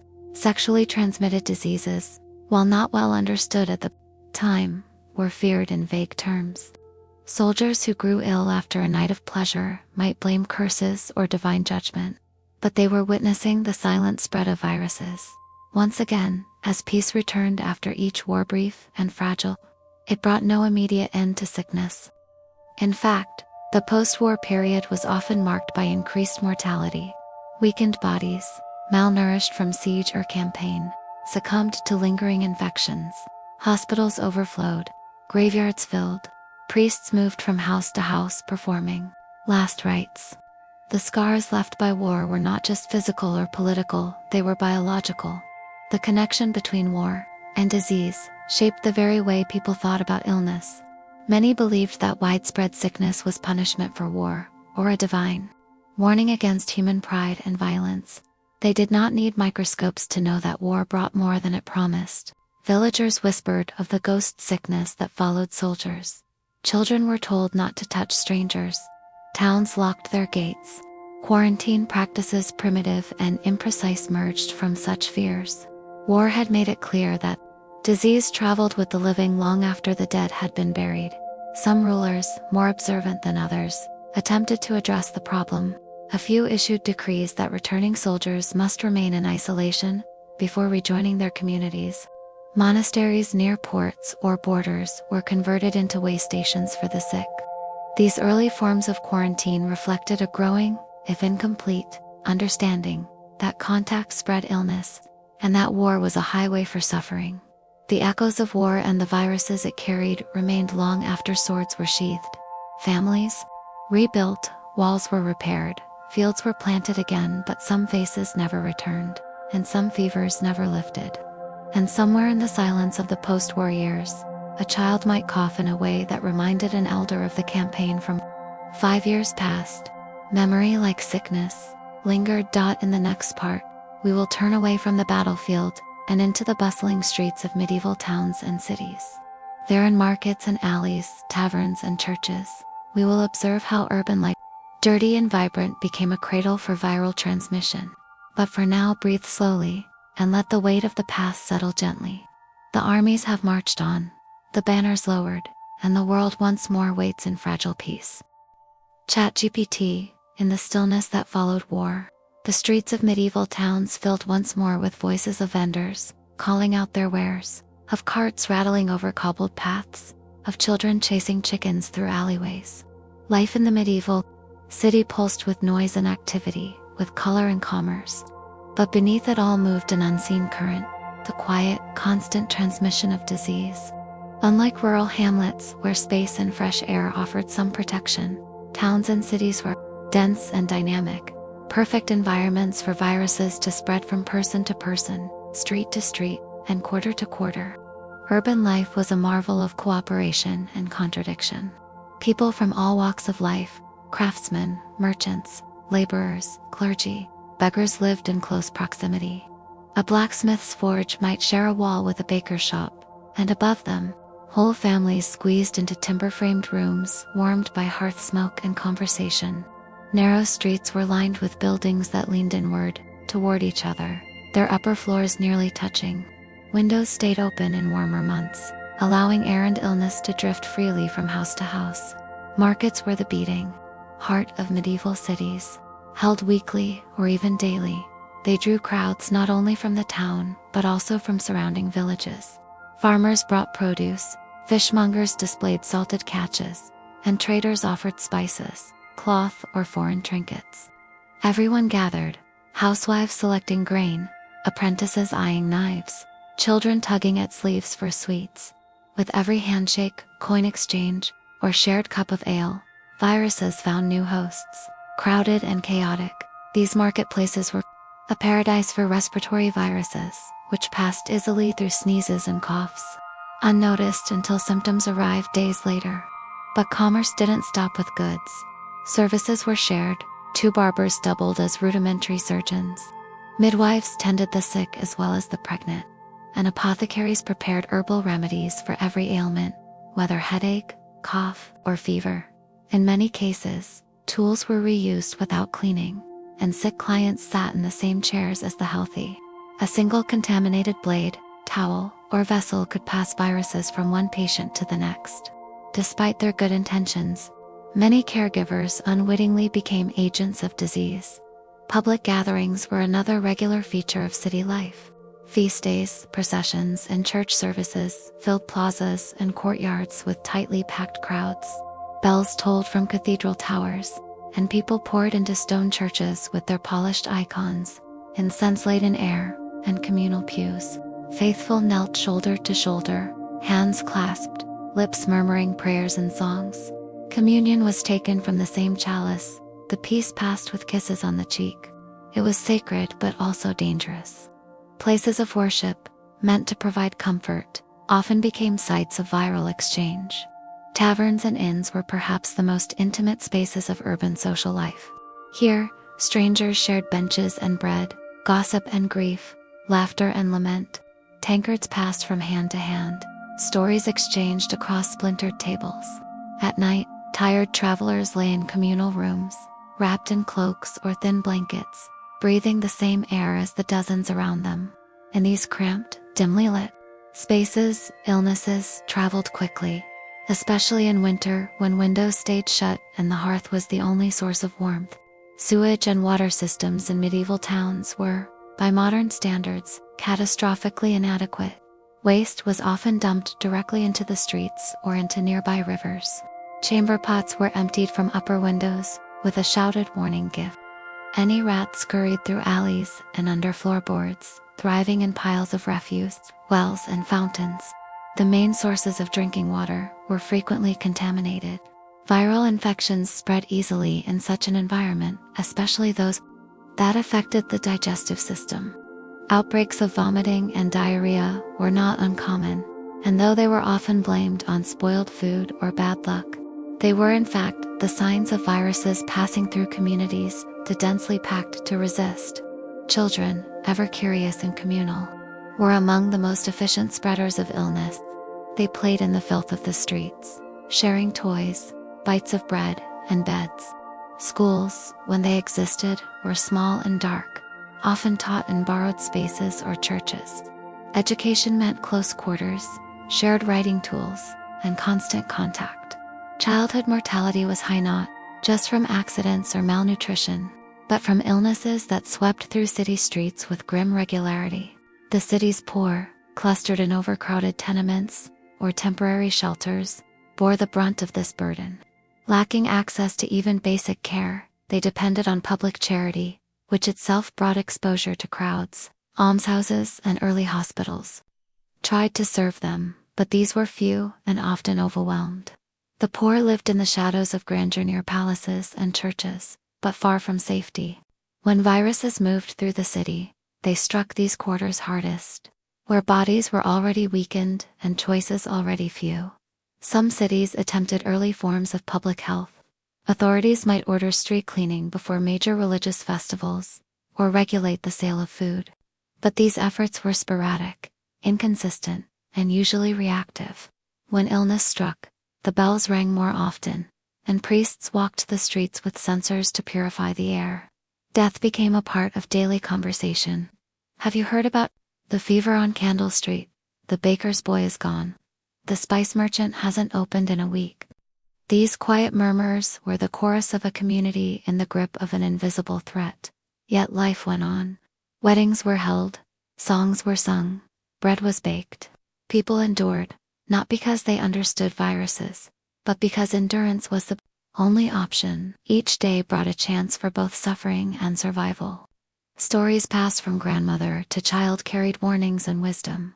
Avoid the crowd when you can. Don't drink from the lower well, and if someone is coughing too much, don't sit too close. These instincts born of experience offered more protection than any potion. In the medieval city, viruses were not just medical phenomena, they were part of the rhythm of life. They moved with the seasons, with the markets, with the masses. They changed the shape of families, the size of neighborhoods, the habits of those who lived long enough to remember. And though no one could see them, everyone felt their presence. In every prayer for health, in every fear of fever, they haunted the narrow streets like wind through the shutter cracks. In the next part, we will leave the hustle of the city and look to the monastery centers of isolation, learning, and spiritual life where monks and nuns pursued purity and peace, and yet still faced the relentless spread of sickness. For now, close your eyes and let the noise of the city fade. The bells are silent, the streets are still, the dust settles once more. all is quiet. In the quiet corners of the medieval world, beyond the shouting markets and the muddy alleys of the towns, there stood places wrapped in silence and routine. Monasteries, with their stone cloisters and carefully tended gardens, were centers of order in a world so often ruled by chaos. Here, men and women devoted their lives to prayer, study, and service. Time passed slowly within these walls, measured by the tolling of bells and the turning of pages. Too many monasteries seemed like refuges from the disease-ridden streets, but even here, viruses found a way in. The life of a monk or nun was, on the surface, isolated. They lived away from family, from trade, from noise. Yet monasteries were never truly sealed. They served the sick, housed travelers, took in orphans, and provided food for the hungry. Pilgrims arrived daily, often seeking shelter or healing. Messengers came with news, merchants with supplies. Each knock on the heavy wooden doors brought the possibility of infection. Even when cloaked in kindness within the cloistered walls, community life was intimate. Meals were shared in silence, taken from the same dishes and ladled from the same pots. Beds were arranged in long dormitories, sometimes just feet apart. Clothing, books, and tools were passed from hand to hand, from novice to elder, from caretaker to sickbed. Though the brothers and sisters followed strict rules of cleanliness and order, they lacked the knowledge that might have made these habits effective at preventing illness. Viruses, indifferent to prayer and discipline, moved quietly from cell to cell. Illness among monks was not uncommon. Manuscripts from the time occasionally note outbreaks of sweats, pestilential coughs, or sores that spread upon the body. While these descriptions lack modern diagnostic clarity, they strongly suggest viral diseases that moved through these close-knit communities. Once introduced, a virus could travel with speed, and within days the abbey's silence might be broken by the sounds of coughing and whispered prayers for mercy. Hospitals, run by religious orders, were often attached to these monasteries. They were some of the few places where the poor and sick could receive care, even if rudimentary. These hospitals were not hospitals in the modern sense, but rather hospicized places to die with dignity rather than recover. The brothers and sisters who staffed them did so out of duty and compassion, washing the sick, praying over them, and offering comfort. But the care itself became a vector. Monks who cleaned the bedpans of the dying might carry the virus to the evening meal. A nun who tended a child's fevered brow might fall ill herself within days. Despite their vulnerability, monasteries often documented what they saw. Chroniclers, many of whom were monks, kept records of who died, when symptoms appeared, and how long illness lingered. These records, written in neat Latin script, sometimes mention entire communities falling ill over the course of a week. Deaths would be recorded in the margins of religious texts. A page might begin with a hymn of praise and end with the note, "Brother Alred passed into the hands of God, third day of the fever." These lines, now faded, are among the only surviving evidence of viral devastation behind stone walls. Monastic rules often required silence during meals and work. This silence, while spiritual in intent, may have incidentally slowed the spread of some airborne diseases. Yet during times of illness, the silence was broken by urgent whispers, by instructions to fetch water, or by the pained breath of the sick. The normal rhythm of the daybells for prayer, chants at dawn, was disrupted. When half the brethren were too weak to stand, the liturgy gave way to survival. Outside the cloister, news of disease within monasteries unsettled surrounding communities. These were places thought to be holy, protected, blessed. If the virus breached their walls, what hope was there for the rest? Villagers might avoid the abbey entirely, afraid that even a loaf of bread given by a sick monk might carry doom. Others, driven by desperation, came in greater numbers, believing that divine mercy still lived within the monastery's walls. Either way, the boundary between sacred and sick blurred. Some monasteries shut their gates entirely during times of plague or known disease. They attempted to wait out the illness in self-imposed isolation. While this sometimes slowed transmission, it was never perfect. A returning brother, a wayward traveler, or even supplies from nearby farms could reintroduce the danger. Isolation also brought its own toll. Supplies dwindled. medical herbs ran low, and the sick sometimes suffered alone, with only the cold touch of stone and whispered prayers for company. Yet not all hope was lost within these walls. Monasteries preserved knowledge. Some monks observed that illnesses spread more quickly when people slept too close or shared certain tools. Others began recording the timing of outbreaks, noting that winter colds returned each year and that warmer months brought different kinds of illness. While they did not understand viruses, they began to see patterns. These observations, tucked into margins of calendars or notes within prayer books, formed a slow, careful beginning to what would one day become epidemiology. The gardens of monasteries also served a role. Here herbs were grown not just for cooking, but for healing: lavender for calming fevers, mint for the stomach, sage for cleansing. While none of these could cure viral infections, they provided comfort, and the act of tending to the garden itself, away from crowded rooms and coughs, may have saved more than one monk from falling ill. Nature offered what little relief it could, and faith did the rest. Death, when it came, was met with solemn ritual. The dead were washed, robed, and carried in procession through the cloisters they once walked. Psalms were chanted over the graves. No one died alone unless there was no one left to sing. The burial grounds of monasteries swelled during outbreaks, yet each stone marked not just a loss, but a legacy, a life spent in service, in silence, and in suffering that echoed the wider world. In time, the virus would pass. The bells would resume their measured rhythm. The scriptorium would fill with the soft scratching of quills once more. The garden would bloom, and the monastery, scarred but standing, would continue its quiet vigil, awaiting whatever trial the world would bring next. In the next part, we will journey beyond the walls of monasteries, to the homes of medieval nobility, castles, and manors where luxury could not always shield lords and ladies from the grip of invisible illness. But for now, let your thoughts rest among the quiet halls and candlelit prayers. Breathe slowly. The night is still, and the world waits softly in the hush of history. Within the thick stone walls of medieval castles, life moved to a different rhythm.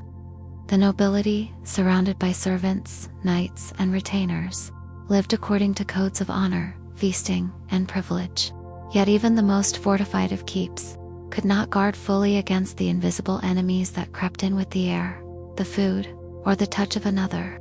In these grand halls, among tapestries and armored guards, viruses found yet another stage upon which to play their quiet, deadly role. A castle, for all its grandeur, was never truly isolated. Though moats and gates kept out intruders, they could not exclude illness. Couriers and diplomats came and went. Local lords arrived to pay homage. Servants traveled between villages and the hall. Food was delivered from farms and forests, prepared by kitchen hands who might themselves be carrying early signs of illness. In the great halls where nobles dined on roasted game and spiced wine, disease could circulate unnoticed, hidden behind flushed cheeks or sudden fatigue. The daily life of nobility involved a constant interplay with people of many ranks. A nobleman might wake to a servant drawing his bath, another dressing him, a third delivering messages. His lady might visit the chapel with her ladies-in-waiting, sharing prayers and handkerchiefs. Children ran through the halls, learning letters, or sword play under the guidance of tutors. The layers of contact were many and varied. Despite status and separation from peasantry, the rich could not escape the networks that bound them to the broader world. Castles, while solid, were not hygienic. Drafty corridors, shared hearths, and poor ventilation meant that airborne viruses had every opportunity to move freely. Windows were small and often kept closed to preserve heat. Fires burned in vast stone fireplaces, but the smoke could not cleanse the air. Coughs echoed in halls lined with cold stone, and chills settled quickly in the bones. Even the highborn, wrapped in fine wool and fur, were susceptible to fevers and chills that began with little warning. Feasts were perhaps the most dangerous events of all. Long tables groaned under the weight of food, and dozens, sometimes hundreds, would gather for hours of celebration. Goblets passed between friends, dishes were shared, music and merriment led to closeness, song and dance. In the warmth of festivity, no one considered the risk of infection. Yet, time and again, Outbreaks followed such gatherings, as invisible pathogens spread with every toast and every touch. Medical care for the nobility was better in form, but not in function. Physicians trained in the teachings of Galen and Hippocrates offered diagnoses based on humors and astrology. Bloodletting, purging, or herbal concoctions might be administered, but little could treat the true cause of viral illness. A sore throat or mild fever might be seen as a sign of excess bile or an imbalance of the stars. The remedies, though administered with care, were often ineffective and sometimes harmful. Lady and lord alike relied on isolation when symptoms grew severe. A chamber might be set aside for the ill, draped with cloth and filled with incense. Only trusted attendants would enter, and prayers were said daily for recovery. In some cases, nobles fled their estates entirely, retreating to distant country manors in the hope of escaping contagion. This flight, while sometimes successful, could also spread illness to remote communities that had until then remained untouched. The fear of illness among the nobility was real and deeply felt. Entire dynasties could be shaken by the death of a single heir. Marriages arranged to secure peace or power were threatened when one party fell ill, and reputations could suffer. Sickness was sometimes seen not only as a physical ailment, but as a sign of moral or spiritual failing. A nobleman who grew pale and weak might be whispered about, his character questioned along with his constitution, yet there were acts of great compassion as well. Noblewomen often oversaw the care of the sick, both within their households and among the poor. Some kept careful records of symptoms and remedies, passing down knowledge that would slowly evolve. In their own way, these women served as custodians of early medical tradition, offering both mercy and memory amid uncertainty. Castles also employed chaplains and confessors, men of learning who believed that illness could be both a trial and a message. Confession and absolution were seen as vital steps in healing. Many nobles, when faced with lingering fevers or breathless illness, turned more fervently to their faith. They commissioned masses for health, donations to churches, and pilgrimages in their name.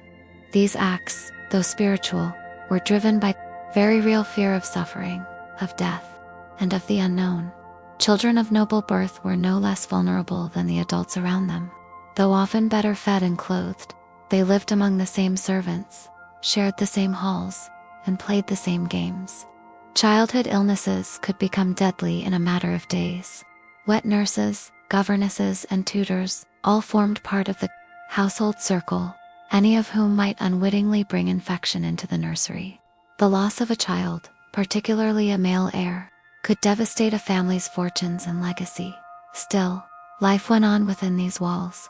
Tournaments were held, scrolls were read, gardens were tended.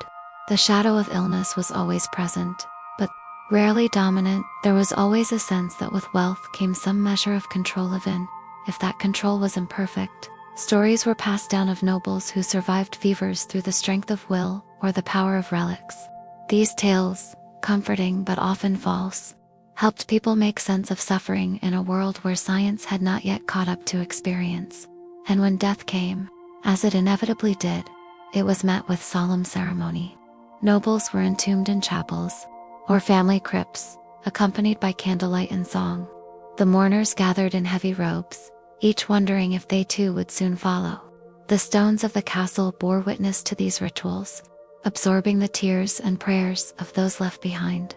In the next part, we will leave the high towers and hearths of nobility and return to the countryside, where peasants lived closer to the soil and to the sicknesses that came with every harvest and every rain. For now, breathe deeply and let your thoughts settle among the quiet shadows of a castle's evening. The fire burns low, the guards change shifts, the night draws close.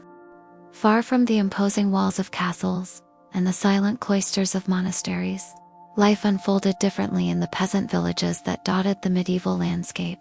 These small communities, scattered across valleys, forests, and riversides, were the beating heart of agrarian Europe.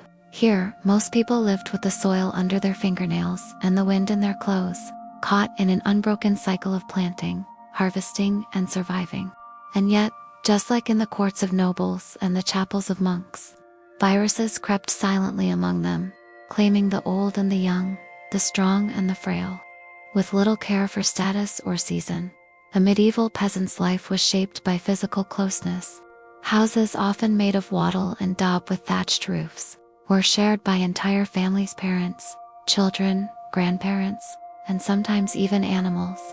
Livestock were brought indoors during cold months to share warmth, and their breath mingled with that of the humans sleeping nearby. There was little privacy and even less space. A single cough in the night might rattle through the household within days, unnoticed at first, and unstoppable soon after. Most of these dwellings had one room. Meals were cooked over open fires, smoke curling up to blacken the beams. Food was shared communally, passed from hand to hand. A simple stew might be ladled from one pot, with each person dipping bread into the same broth. Illness, once introduced, found no obstacles in such habits, only paths made smoother by daily necessity. Villages were tightly knit in social terms too. People depended on each other. The miller, the blacksmith, the brewer, the shepherd, all were part of a fragile web that sustained the whole. Weddings, christenings, and funerals were communal affairs. The church was the central gathering place, drawing everyone together on holy days. Markets brought goods from nearby settlements, along with gossip, music, and the subtle exchange of pathogens. When sickness struck a village, it often began subtly. A child might grow quiet, a farmer might miss a day in the field. Then within days, the fever spread. Viral infections like influenza, measles, and smallpox ravaged entire communities without warning. There were no hospitals, no doctors, only folk healers with handfuls of herbs, and elders whose memories held fragments of earlier plagues. The peasants had their own theories. Some blamed bad air, miasmas that rose from swamps or rotting grain. Others saw illness as punishment for sin or a trial sent by God. Charms were hung above doorways, and crosses were marked in chalk on thresholds. People burned aromatic plants, hoping to purify the air. In the absence of scientific knowledge, these rituals were the closest thing to protection. Children were especially vulnerable. Their immune systems, unprepared for viral assaults, often failed. Mothers sat up all night, holding feverish infants close, hoping that warmth and prayer might preserve them. The loss of a child, though sadly common, was no less deeply felt.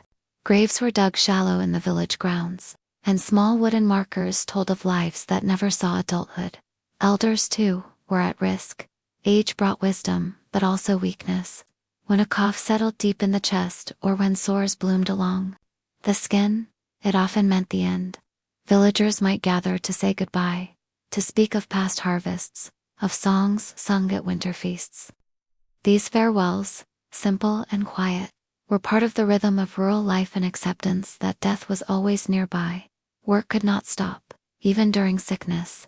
The fields demanded planting, the animals needed tending. A sick shepherd still tried to rise in the morning, a coughing mother still baked bread. Only when the body refused to move did labor give way to rest, and even then, neighbors might be called in to help. The concept of quarantine was unknown or impossible. Illness ran its course through necessity as much as ignorance. The seasons shaped the timing of sickness. Winter brought its own dangers: crowded homes, poor nutrition, and chill. Spring and summer, with more movement and trade, introduced new infections. Autumn, often a time of feast and festival, could just as easily bring famine and disease. Each year the villagers waited to see what fate would unfold, and each year some would be taken. Yet even among suffering, there was endurance. Songs were sung while mending clothes. Stories were told by firelight, handed from grandparent to child. When someone recovered, they were seen as blessed, protected by unseen forces, or simply strong of blood. Survivors carried on, marked by loss but driven by the need to live. Every village had those who remembered past outbreaks. How many were buried, who was spared, which remedies seemed to help. These memories passed through generations, shaping behavior in subtle ways. Folk medicine offered limited comfort: willow bark tea for fevers, comfrey poultices for sores, garlic strung above beds. The healer, often an older woman, might have a collection of roots, powders, and tinctures. She offered not only treatment but reassurance, a voice that said, "This has happened before, and it will pass again." Though powerless against many viruses, her presence often eased fear. The church also played a central role. Priests offered last rites, heard confessions, and led funerals. In times of plague, they urged repentance and offered sermons about divine testing. Bells tolled more often in those weeks. The villagers, unsure whether they would be next, clung to ritual. Faith, more than medicine, was their shield. As devastating as outbreaks could be, they were also woven into the texture of peasant life. Illness shaped the rhythms of the year alongside planting and harvest. It reminded people of their fragility and their reliance on one another. When the sickness lifted and the village resumed its ordinary toil, there was always a moment of reflection. How many were lost, what had changed, and who would be remembered? That by the end of each outbreak, new children had been born, couples had married, songs had returned to the evening air. Life resumed, not with triumph, but with quiet resilience. The memory of the virus remained, yet so did the will to keep going. In the next part, we will move into the bustling towns and cities of medieval Europe, places of trade, noise, and dense populations, where the speed of viral spread matched the speed of life itself. But for now, let the fields rest under moonlight, the cottages hush beneath thatch, and the world pause for a moment of silence in honor of those who endured. In the growing towns and cities of medieval Europe, life was a blend of opportunity and danger, noise and silence, movement and stillness. These urban centers, though small by modern standards, were teeming with life: artisans, merchants, beggars, travelers, and clergy, all coexisting in a patchwork of districts and alleys. People came in search of work, trade, and safety. But they also brought with them stowaways invisible to the eye: viruses that thrived in dense populations and narrow, unventilated spaces. In these cities, disease did not creep slowly as it did in the countryside. It arrived suddenly and spread like fire through dry straw. Cities were, by their nature, crowded. Houses leaned into one another along narrow streets. Market stalls overflowed into walkways, where butchers, bakers, and cloth merchants shouted over the din. Children played among carts and animals. Apprentices ran errands, and horses left their waste where they stood. The cobbled roads were slick with refuse. Open drains, if they existed, ran through the center of the street, carrying waste and water together. Rats scurried freely, sharing space with humans, dogs, pigs, and disease. Airflow was poor, tall, wooden. Buildings with jutting upper floors blocked light and air from reaching the street below. Windows, often little more than oiled cloth or wooden shutters, were closed to the cold. Inside, families gathered tightly in small rooms, often one above their workshop or stall. The scent of food, sweat, smoke, and sickness mingled in the air. Viruses traveled easily from person to person, through touch, breath, or even the exchange of a coin. Public gatherings were common and dangerous. Fairs, sermons, executions, and feast days brought hundreds together in tight spaces. Town criers announced news from the king, drawing crowds. Processions moved through the streets with chanting and bells. In such moments, when all eyes were fixed on a spectacle, viruses passed from body to body, quietly multiplying with each breath drawn in too close to another. When sickness came, it often struck the poorest first. They lived in the tightest quarters, with the least access to food and care. But the wealthier were not spared for long. Servants brought news and goods between households. Merchants interacted with strangers daily.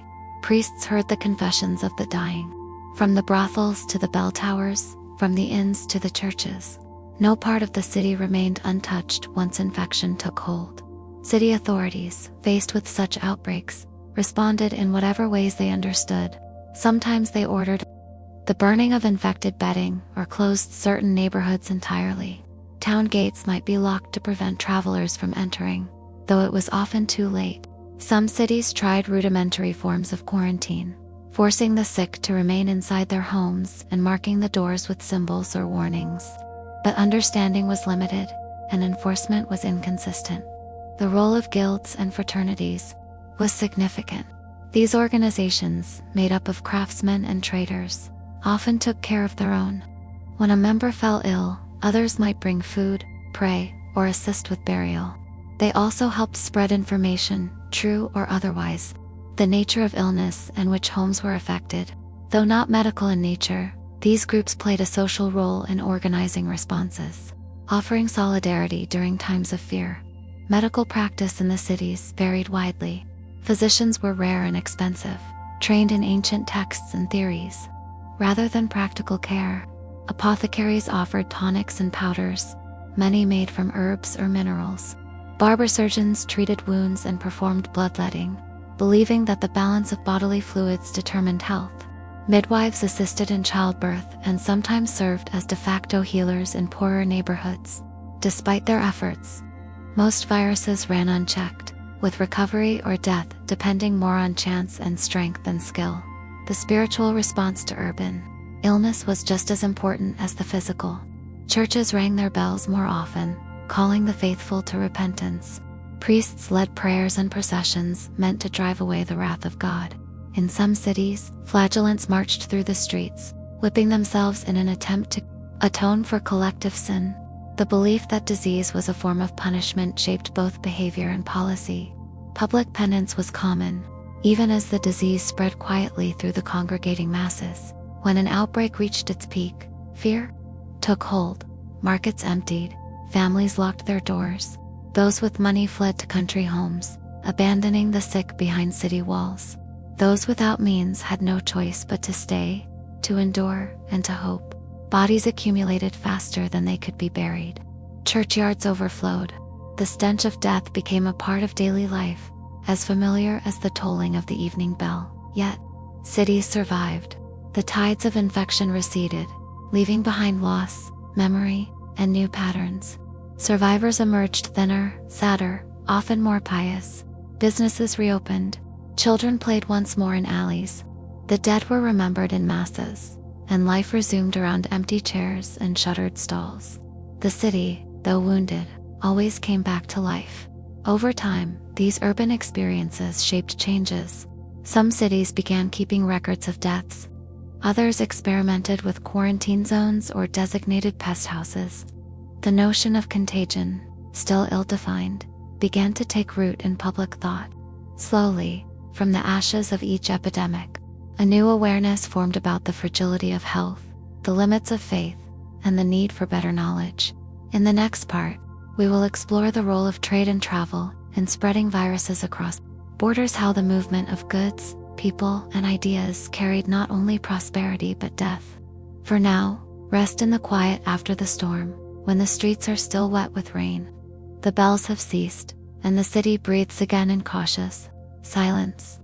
Beyond the gates of towns and cities, beyond the familiar soil of villages, a wider world pulsed with movement and exchange. Medieval Europe was not isolated, even in its most fearful years. It was crisscrossed by trade routes, by land, by river, and by sea, from the ports of the Mediterranean to the bustling markets of Northern Europe. People, goods, animals, and stories all traveled, and with them traveled viruses, not swiftly perhaps, not with the speed of modern jets or railways, but steadily, persistently, weaving sickness into the tapestry of medieval life, one caravan, one ship, one handshake at a time. Merchants were the veins of this circulation system.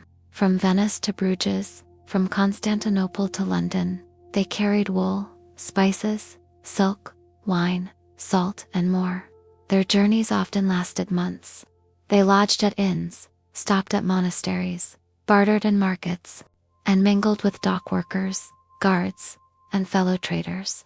A merchant infected with a virus could pass through multiple towns before falling ill, scattering viral seeds along his path like a sewer in spring.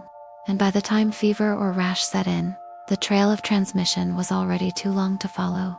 Ships were perhaps the most efficient vehicles for disease. A vessel might leave the port of Alexandria, bound for Genoa or Marseille, loaded with cloth, dried fruit, or spices and rats. In the hold, rats nested in the cargo, feeding on crumbs, breeding rapidly. On their backs, fleas carried invisible pathogens. If the ship was also carrying sick passengers or crew, the risk doubled. Days at sea did not kill viruses. In fact, The close quarters and poor hygiene often worsened outbreaks mid-voyage. When the ship docked, the city received more than just goods, it received illness. Travelers themselves were not necessarily aware of their role.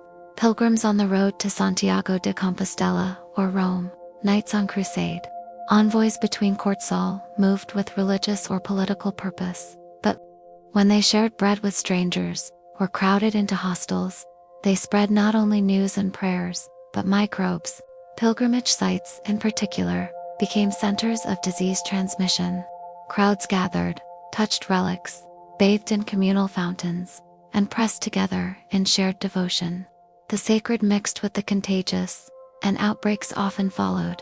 Markets, too, were places where sickness traveled quickly. Fairs drew people from miles around. Goods from distant lands changed hands alongside the hands that exchanged them. In summer markets, where food spoiled quickly and sanitation was minimal, gastrointestinal viruses flourished. In colder seasons, influenza-like symptoms rippled through huddled merchants. These gatherings, essential to economic life, were also the perfect environment for viruses to leap from one community to the next. Even armies helped move disease. Campaigning knights and foot soldiers, marching through towns and camping in fields, shared close quarters. Poor hygiene, shared food, contaminated water, and the stress of travel made them easy targets. A sick soldier might infect his comrades before a single battle began. Entire campaigns were derailed not by enemy swords, but by unseen illnesses that weakened the ranks before the first charge. Trade and travel were not seen as dangers in themselves. Rather, they were viewed as lifelines of prosperity, prestige, and connection. To shut them down was unthinkable unless in times of obvious and overwhelming crisis. As a result, medieval societies found themselves continually vulnerable to the introduction of new viruses. Local outbreaks became regional, regional ones became continental, and sometimes, as with the Black Death, the result was a pandemic of horrifying scale. There were no customs inspections for health, no disinfection, no testing. If a trader arrived coughing, he was seen as weary. If a townsperson fell ill days later, it was chalked up to chance or divine displeasure. The links between contact and infection, cause and effect, were elusive, buried under layers of misunderstanding and the limitations of the age. Despite this, some observations were made. Port cities began to notice patterns. Ships arriving from certain places brought more illness. Over time, some Italian cities experimented with quarantine. The word itself comes from quaranta giorni, 40 days, reflecting the practice of isolating ships before unloading. This early public health policy, rudimentary as it was, showed that people were beginning to make the connection between movement and disease. Even if the mechanism was still unknown, animals transported through trade played a role as well. Herds of cattle, flocks of sheep, even caged birds could carry viruses. People who worked closely with animal stanners, herders, butchers were exposed to cross-species infections. Some viruses that afflicted humans may have evolved from earlier animal hosts, crossing over unnoticed in some dusty corner of a market or farm. The spread of viral disease through trade routes was not always quick. Sometimes it moved in waves. A region might be untouched one season, then suddenly find itself in the grip of a fever the next. Other times, disease struck simultaneously across distances, creating a sense of mystery and fear. When people began dying in one village after reports of illness in another hundreds of miles away, it felt like the work of unseen spirits. Rumors filled the void left by knowledge, and fear traveled faster than the infection itself. As much as trade brought danger, it also brought resilience. Along with goods and disease came knowledge, medical texts, new practices, exotic remedies. The works of Arabic, Persian, and Greek scholars circulated slowly through Europe, offering clues and theories about contagion, the nature of the body, and the invisible world of illness. Monks copied treatises, physicians debated theories. The foundations of what would become modern medicine were slowly, painfully, laid stone by stone. But for the average personal merchant, sailor, cook, or child, the experience of viral spread was not abstract. It came with fever, with loss, with quiet homes and shuttered stalls. It was the price of connection, the shadow cast by every benefit of travel. And yet people kept moving, because even in fear, they were drawn to trade, to news, to possibility. Life pressed on, driven by need and hope. In the next part, we will examine how the medieval understanding of illness rooted in humoral theory, astrology, and divine judgment shaped responses to viral outbreaks. These beliefs, while flawed, guided everything from public rituals to personal decisions in times of fear. For now, the roads are quiet, the ships at anchor, and the fires of distant markets flicker in the dusk. ChatGPT. In the medieval world, understanding illness was not a matter of science in the way we conceive of it today. Theories of medicine, disease, and health were shaped by a blend of ancient teachings, religious interpretations, and limited observation. Viruses, as microscopic agents, were unknown. Instead, people believed in imbalances, bad air, divine punishment, and the influence of the stars. These beliefs profoundly shaped how people responded to viral outbreaks both as individuals and as communities. The dominant framework for understanding illness was the theory of the four humors. This model, inherited from ancient Greek physicians like Hippocrates and Galen, held that the human body was governed by IV fluids, blood, phlegm, yellow bile, and black bile. Health depended on keeping these in balance. An excess or deficiency of any humor led to disease. This meant that treatments often aimed to restore balance, rather than fight a specific pathogen. Bleeding, purging, induced vomiting, or changes in diet were common remedies, not because they addressed a virus directly, but because they were believed to correct internal imbalance. Physicians, when consulted, would often analyze the patient's urine, pulse, and complexion. They might ask about recent dreams, emotional states, or even the patient's astrological chart. Astrology played a surprising role in medieval medicine. The alignment of planets and stars was thought to influence health. Medical charts sometimes showed which parts of the body were governed by which zodiac signs, and treatments were timed according to celestial events. If an epidemic coincided with a rare planetary alignment, it was taken as evidence of cosmic judgment. For the deeply religious, however, illness had a more spiritual cause. Many believed that plagues and sickness were punishments from God, sent to cleanse sin or test faith.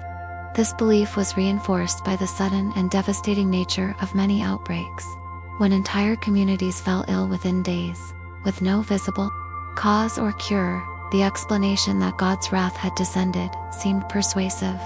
People sought forgiveness through prayer, fasting, and acts of public penance.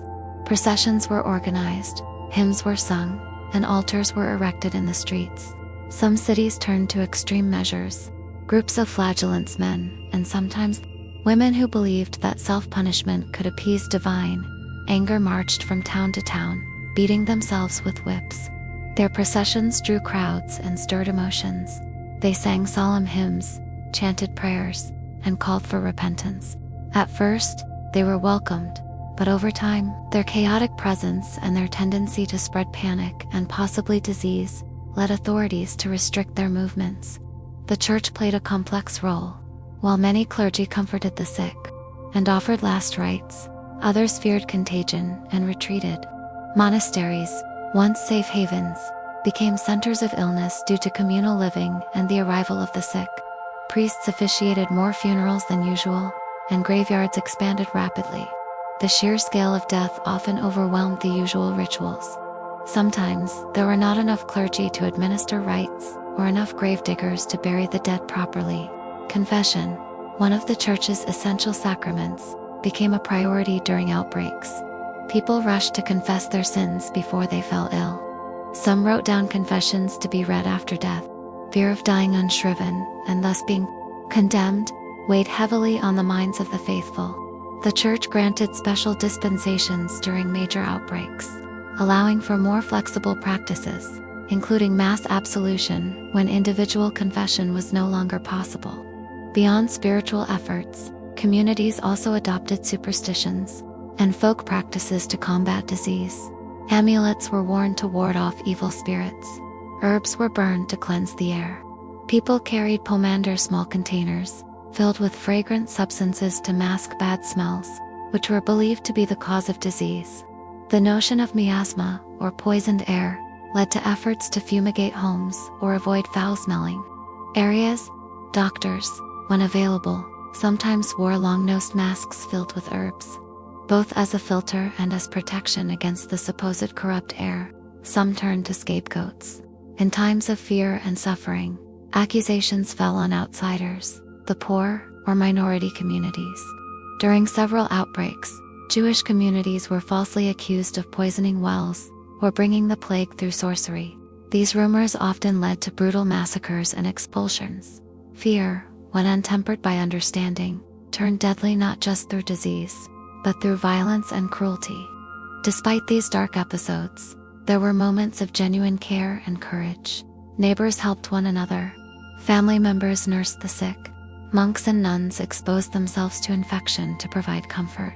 In many villages, wise women or midwives or local healers offered remedies based on plants, poultices, and tradition. Though lacking scientific validation, some of their treatments may have provided relief or even survival in milder cases. Ideas about disease evolved slowly. The recurring experience of epidemics and the failure of traditional explanations began to create cracks in old beliefs. People started keeping written records of outbreaks, noting symptoms, patterns, and durations. Some cities formed health councils or appointed plague doctors, not just to treat patients, but to report and observe. The very repetition of crisis forced learning, however gradual. The collective memory of illness was long. Communities remembered which prayers were said during previous outbreaks, which saints were invoked, and which houses suffered most. These memories passed through generations. They shaped not only responses to new diseases, but also the way people thought about life, death, and survival. A lingering sense of vulnerability remained. The world was not entirely controllable. Sickness could arrive without warning, sweeping away the old, the young, the faithful, and the sinful alike. And yet, life continued. After each wave of disease, people rebuilt, marriages resumed, markets reopened, and children were born to fill empty homes. In time, those who had lived through the worst became storytellers of warning, of loss, but also of resilience. In the next part, we will explore how burial practices and the treatment of the dead changed during major viral outbreaks. These changes, born of necessity, reshaped rituals of grief and remembrance. But for now, picture the candlelit rooms of the medieval sick room, where faith, fear, and medicine all converged in a quiet struggle to hold on to life. As the toll of viral disease swept through medieval towns and villages, the ways in which people treated their dead underwent profound changes, some born from necessity, others from desperation or evolving belief. Death was never a stranger to the medieval world, but epidemics brought it on a scale that overwhelmed both emotion and infrastructure. Burial practices so central to the medieval understanding of dignity, the soul, and the afterlife were forced to adapt to a new and horrifying reality, that there were too many dead to bury, and too few living to bury them in ordinary times. A medieval burial was a deeply spiritual event. The church dictated the rites. A priest administered last rites. The body was washed, wrapped in a shroud, and placed in consecrated ground, usually in a cemetery near a church. The mass for the dead, the tolling of bells, the procession of mourners, all of it provided structure, comfort, and a sense of communal farewell. The soul was believed to pass into purgatory, where prayers from the living could aid in its eventual journey to heaven. The rituals were essential, not only for the dead, but for those left behind. But during a viral outbreak, the system broke. The sheer volume of death was unlike anything most communities had ever seen. Bodies accumulated faster than they could be buried. In towns gripped by plague or contagion, the living were often too afraid to handle the dead. In some cases, family members abandoned corpses to avoid infection. Neighbors shut their doors. Priests who would normally have administered last rites either fled, fell ill themselves, or died before reaching all the dying. With no time for blessings, burials became hurried and impersonal. Mass graves, once unthinkable, became necessary. known in Latin as fosse communes. These trenches were dug outside the normal boundaries of churchyards. Laborers worked day and night to dig wide pits, often by torchlight, shoveling dirt over row upon row of wrapped or unwrapped bodies. Some were stacked side by side, others layered with lime to reduce odor and slow decay. In the worst-hit areas, entire families were buried together, their names never recorded, their souls entrusted not to ceremony but to the mercy of God. Even in the face of such grim conditions, efforts were made to preserve dignity.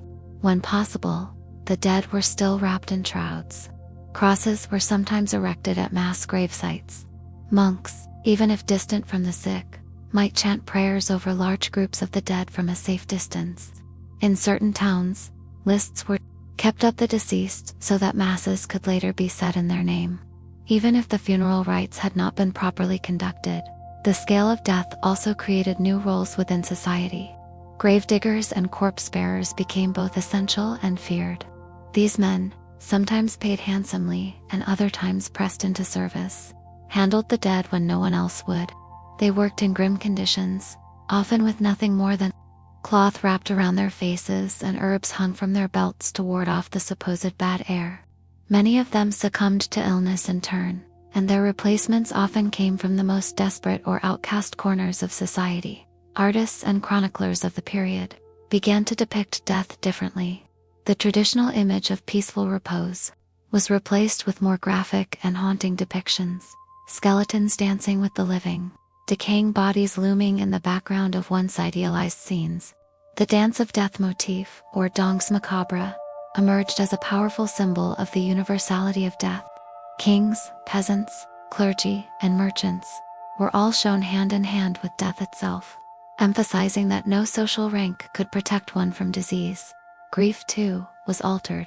With so many dying so quickly, mourning became compressed. Entire generations could disappear within a season. Parents lost children, children lost parents, and entire communities were left hollowed out. In some towns, black flags were raised to mark plague-stricken homes. Survivors might carry with them tokens of the deceased, a lock of hair, a belt, a prayer scroll. But the usual rhythms of grief, the gathering, the storytelling, the slow process of healing were disrupted, sometimes irreparably. The church, aware of the crisis, made some concessions. Plenary indulgences were granted more freely, especially during major epidemics. This meant that the souls of the dead could receive full remission of temporal punishment, even if they had died without confession or the last rites. Priests were allowed to offer general absolution to groups of the dying, a practice normally reserved for the battlefield. These changes reflected a church straining to offer comfort in the face of chaos. In rural areas where clergy were often scarce and resources limited, traditional burial customs were even harder to maintain. Villagers sometimes buried their own dead without ecclesiastical oversight, praying as best they could, marking graves with stones, wooden crosses, or even nothing at all. Oral traditions grew stronger, songs, poems, and stories commemorated those who had been lost when writing was beyond reach. Memory became the last refuge of the grieving. Over time, some areas created new burial grounds to cope with the overflow. These plague cemeteries, or pestilence fields, were often placed on the outskirts of towns, marked with simple stones or boundary markers. In later centuries, archaeologists would uncover these sites, finding layers of remains, evidence of both human loss and human endurance. The treatment of the dead during viral outbreaks offers a profound insight into medieval resilience. Though overwhelmed, people still tried to honor the departed. Though frightened, some still risked their lives for the dignity of others. Though rituals were broken, new forms of remembrance took their place. The struggle to bury the dead was not just a logistical challenge, it was a moral and spiritual one. It tested the fabric of society, and at times, tore it. But even in the darkest hours, the desire to remember, to mourn, and to sanctify never fully disappeared. In the next part, we will examine how different regions of Europe responded institutionally to viral outbreaks, how governments, towns, and health authorities, however primitive, tried to manage the unmanageable. These early responses laid the groundwork for what would become modern public health. But for now, we leave the graveyard. In silence, the earth freshly turned, the names of the fallen whispered by those few still strong enough to remember. Across medieval Europe, the relentless recurrence of deadly viral outbreaks forced both local and regional authorities to take unprecedented actions. While modern systems of public health were still centuries away, the pressure of mass mortality demanded some form of governance, even if rudimentary. As these diseases spread often invisibly, swiftly, and without warning, cities, towns, and even rural manors began developing early versions of disease control. What emerged was not a centralized or unified approach, but a patchwork of improvised regulations, reactive containment measures, and a growing understanding of communal responsibility, all shaped by fear, desperation, and observation. In Italian city-states such as Venice, Florence, and Milan, densely populated centers of trade and commerce, efforts to confront epidemics began earlier and were often more structured than in rural Europe. These cities were especially vulnerable due to their constant interaction with foreign merchants, sailors, and goods, which could carry diseases from afar. As a result, they pioneered some of the first civic responses to widespread illness. In Venice, by the 14th century, the concept of quarantina emerged, a 40-day isolation period imposed on incoming ships, their cargo and crew suspected of carrying disease. This is the origin of the modern word quarantine. Ships were required to wait at designated locations before unloading, and special stations were constructed to house those who might be infected. The establishment of quarantine islands or buildings became common in major port cities.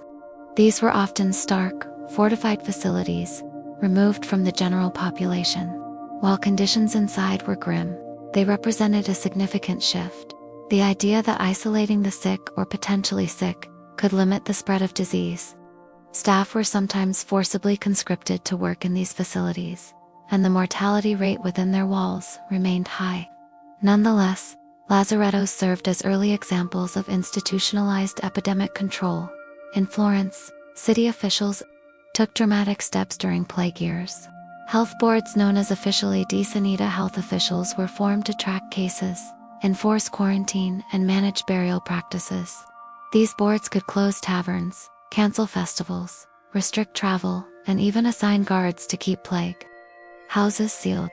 People found to be violating quarantine orders could face imprisonment or execution, depending on the severity of the infraction and the panic level within the population. Health inspectors were sent to investigate symptoms in households, and suspected victims were marked for observation or removal. Elsewhere in Europe, responses varied greatly.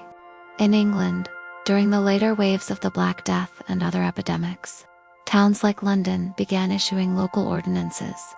Houses of the sick were sometimes marked with painted signs such as a red cross and the words, "Lord have mercy upon us." Occupants could be confined for weeks, with food and water left outside their doors.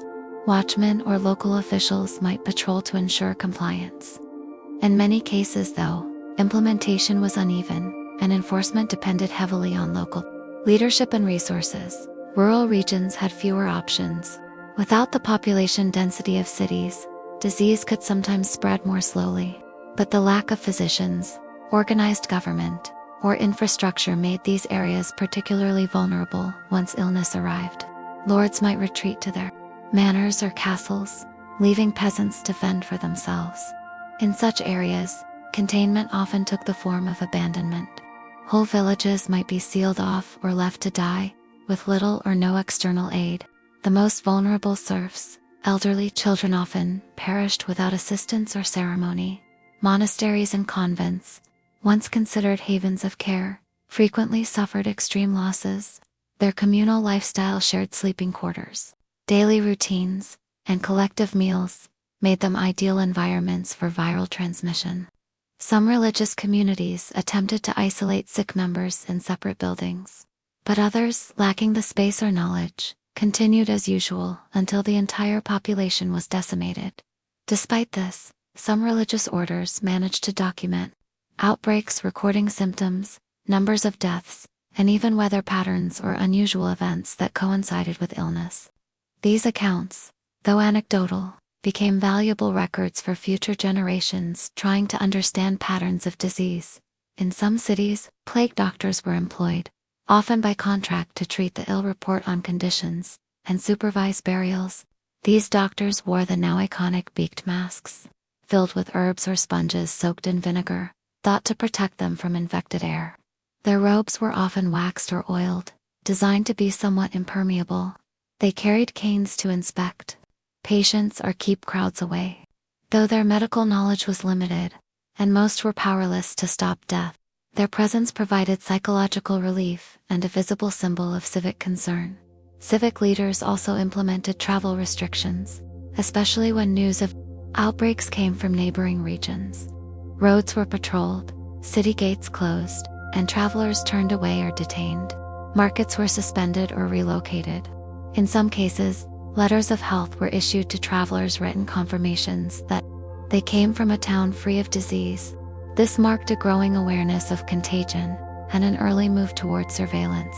Yet, for all the measures taken, most of them remained reactive rather than preventive. There was still no understanding of viruses or microscopic transmission. The germ theory of disease would not emerge until the 19th century. People still believed in miasma, divine punishment, and astrological influences. This meant that while quarantines and restrictions sometimes coincided with lower mortality, their real efficacy was uneven and poorly understood. Nevertheless, the experience of managing outbreaks began to shape urban planning, political authority, and public expectations. One unintended consequence of these early health interventions was the expansion of state power. In places where governments took active roles monitoring citizens, enforcing movement, and regulating commerce, new norms of authority began to form. Populations, frightened and grieving, accepted curfews, inspections, and travel bans that might once have seemed oppressive. This trust in official intervention, or at least tolerance of it during crises, paved the way for the modern relationship between government and public health. Another legacy was the slow but persistent collection of data. Mortality lists, parish records, and chronicles were kept with increasing frequency. Over time, patterns began to emerge. Certain seasons were more dangerous, particular symptoms pointed to particular diseases, and specific locations, marshes, slums, docks, were more vulnerable. Though conclusions were sometimes flawed, the act of recording itself signaled a shift toward empirical observation. By the late medieval period, many towns had some form of health regulation, however basic: watchmen at gates, officials assigned to the sick, burial supervisors, and public notices about symptoms all became part of the urban experience during times of plague. These actions, born from panic and necessity, would eventually influence Renaissance thinkers and lay the foundations for systematic public health in Europe. In the next part, we will explore the personal toll that these viral epidemics had on everyday life, the changes they brought to birth, love, work, and daily routine. For behind every official order or mass grave was a world of disrupted lives and silent suffering, where ordinary people did their best to survive the extraordinary. The arrival of viral epidemics in medieval life did more than just challenge the institutions of church and state. It reshaped the most personal and private aspects of daily existence. The rituals of birth, the bonds of love and marriage, the rhythm of labor and routine were shaken by the constant presence of illness, uncertainty, and death. For the average person, whether a peasant farmer, a town artisan, or a cloistered monk, disease became a constant undercurrent of life, altering expectations and behaviors in subtle but lasting ways. Childbirth, already a perilous endeavor in medieval times, became even more dangerous during periods of disease. Women were often forced to give birth in isolation when viral outbreaks struck their communities. Midwives, sometimes viewed with suspicion or fear, might refuse to attend births for fear of contagion. Infected mothers might pass illness to their infants during or shortly after birth, and the survival rate of newborns dropped even further during plague years. For those who did survive, many began life without a mother, raised by extended family or religious institutions. Naming conventions even shifted in the face of epidemics. In some regions, children born during outbreaks were given names reflecting piety or hope, names like Benedict blessed, Angelica angelic, or Vita life. In others, names recalling saints or martyrs associated with protection against disease. Sebastian or Rock became more common. These changes revealed both the spiritual anxiety and the deep yearning for safety and continuity in the face of overwhelming mortality. Marriage too was altered, with death striking unpredictably and frequently. Betrothals were sometimes hastily arranged, especially among families hoping to secure heirs before it was too late. Young women might be wed far earlier than customary, and widows or widowers remarried quickly, not out of romance, but out of economic and familial necessity. Love, when it survived, took on a new fragility, a quiet awareness that time together could be short, and that mourning might follow quickly behind celebration. In towns, the social customs that had once defined community were disrupted. Feasts, dances, and public markets, the lifeblood of communal life, were often banned or sparsely attended. People avoided contact, declined invitations, or turned inward. Those who once gathered at taverns or communal wells now avoided crowds, fearing invisible contagion. The touch of a neighbor, once a gesture of kindness, became suspect. Isolation, both imposed and self-chosen, grew more common. Labor, particularly among the poor, did not stop, even in the face of sickness. On farms, crops still needed harvesting, and animals required tending. In cities, artisans and merchants were pressured to keep trade alive, even as streets emptied and customers vanished.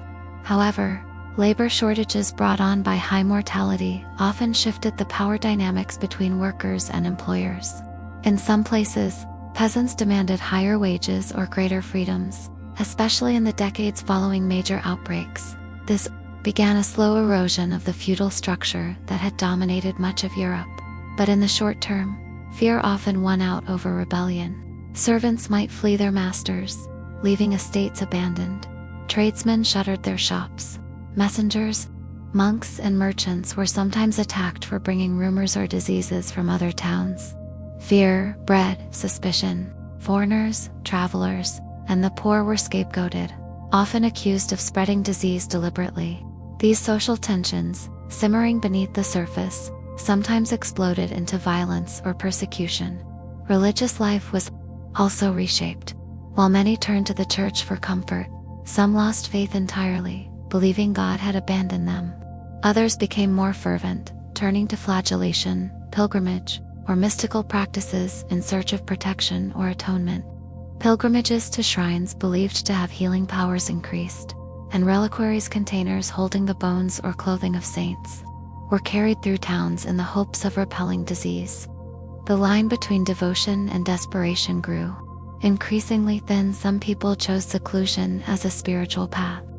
Anchorites, religious recluses who lived in small cells, often attached to churches, became more prominent. These men and women withdrew from the world entirely, devoting themselves to prayer and solitude. While not directly caused by disease, the rising interest in this form of religious life echoed the broader impulse to escape the physical dangers of the outside world and seek safety in spiritual isolation. For children, epidemics meant growing up in a world where loss was constant. Many were orphaned and taken in by monasteries or relatives, or simply left to fend for themselves. Traditional schooling was interrupted. Play, so essential to childhood, was curtailed by fear and parental caution. Songs and stories began to reflect darker themes, rhymes about death, games involving mock funerals, and tales of wandering spirits. Though life went on, it was marked by a sense of precarity. A child might be born in hope, but raised in mourning. Clothing and appearance also changed subtly.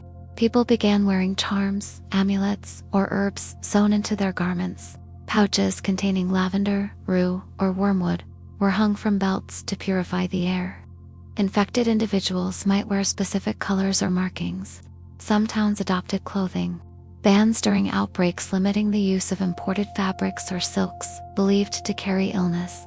Even the way people greeted each other shifted. Handshakes were avoided, embraces postponed, voices lowered in fear of breathing too closely. Even language evolved. New words and phrases entered daily speech, describing symptoms, practices, or losses. Proverbs about death and sickness gained popularity. Letters between families, when they could be exchanged, became more cautious, often written with the awareness that they might be the last correspondence received. Despite all this, people adapted amidst the loss and disruption. Life continued. Fields were plowed, meals were shared, children were born, songs were sung. Humans proved, again and again, capable of resilience. The threat of death did not erase the need for love, for work, for belief. Instead, it reshaped these needs, making them sharper, more urgent, and sometimes more tender. In the next part, we will turn to the world of medicine and healing, exploring how medieval people tried to understand, treat, and prevent viral illness, using the knowledge they had, from herbal remedies to astrological charts, from bloodletting to holy relics. The world of medieval medicine was as complex as it was limited. The medieval understanding of medicine, particularly in relation to viral illnesses, was rooted in a blend of ancient theory, religious doctrine, and observational trial and error. While people of the time had no knowledge of viruses or the microbial world, they were far from ignorant or passive. Physicians, herbalists, midwives, monks, and even common villagers employed a wide variety of techniques, some drawn from centuries-old texts, others based on tradition or superstition, the hope of preserving life and easing suffering. This world of healing was richly textured, deeply spiritual, and often desperate. At the core of medieval medical theory was the concept of the four humors: blood, phlegm, black bile, and yellow bile, derived from the writings of ancient Greek and Roman physicians such as Hippocrates and Galen. This theory held that human health depended on the balance of these fluids within the body. Disease, including that caused by unseen plagues, was believed to result from a disturbance in this balance. Thus, much of medical treatment aimed not at eradicating an external agent, but at restoring internal harmony. One of the most common methods for rebalancing the humors was bloodletting. Physicians and barber surgeons used leeches, lancets, or cupping vessels to remove blood from the patient, believing that doing so would alleviate fever, calm agitation, or purge harmful substances. Though sometimes effective in reducing swelling or lowering temperature, bloodletting often weakened already fragile patients and accelerated their decline. Nonetheless, it remained widely practiced for centuries, often performed according to specific times of day or astrological signs, thought to govern the body's organs. In addition to bloodletting, purgatives and emetics were frequently administered. These substances induced vomiting or bowel movements, and were thought to cleanse the body of harmful waste. While some herbal purgatives had genuine physiological effects, their indiscriminate use, especially during times of fever or dehydration, could cause more harm than good. Still, physicians continued to recommend them, particularly when confronted with diseases they could not explain or treat. Herbal medicine played a prominent role in medieval healing. Plants such as rosemary, sage, garlic, wormwood, and rue, believed to hold protective or curative powers. Apothecaries and herbalists created infusions, ointments, powders, and poultices for a wide range of ailments. These remedies were based on long-standing traditions, sometimes handed down orally or recorded in herbals manuscripts, detailing the appearance, collection, and usage of plants. Though the underlying understanding of illness was flawed, some of these treatments did offer relief due to their antimicrobial or anti-inflammatory properties.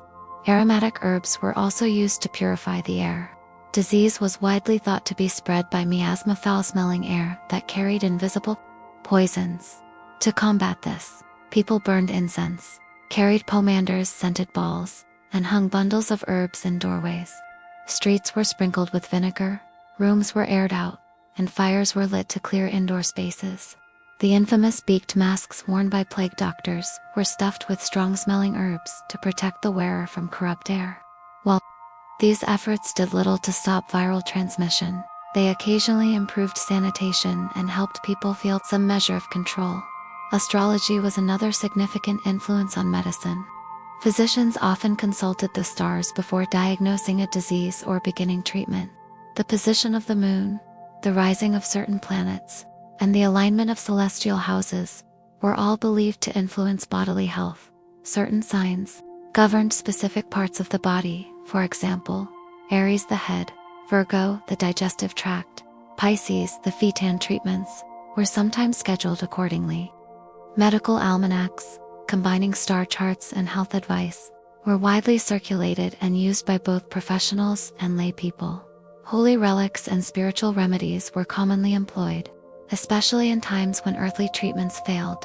People prayed to saints known for healing: Saint Sebastian, Saint Roch, Saint Apollonia, and others, visiting shrines or displaying icons in their homes. The touching or even viewing of a saint's relics, a bone, a piece of clothing, or even a drop of blood, was believed to confer protection or cure. Processions were organized, churches were filled with the sick, and fasting or penance was practiced to invoke divine mercy. Though these efforts were spiritual rather than medical, they provided emotional comfort and a sense of purpose. Monasteries often served as centers of care. Monks and nuns maintained herb gardens, cared for the sick, and recorded observations in manuscripts. Though their medical training was limited, they offered food, cleanliness, and compassion, elements that, while not curative, often improved chances of survival. Some monastic infirmaries kept detailed records of treatments and outcomes, providing early forms of clinical observation. In times of crisis, these religious caregivers often risked their own lives to tend to the ill, with entire communities of monks sometimes perishing during epidemics. Folk medicine, practiced by village healers, midwives, and wise women, was another important pillar of care, often marginalized by the church or professional physicians. These practitioners relied on ancestral knowledge, seasonal cycles, and local ingredients. They might apply poultices of honey and herbs to infected wounds, recommend steam inhalation, or provide protective charms.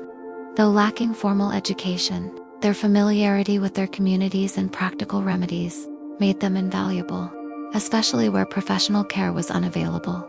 Despite all these efforts, many treatments were ineffective against the true nature of viral disease, lacking any concept of viruses, immune response, or contagion via droplets. Medieval healers fought in the dark, but their persistence, their search for patterns, and their willingness to thrive in the face of overwhelming odds reflected the human drive to heal, to understand, and to protect one another.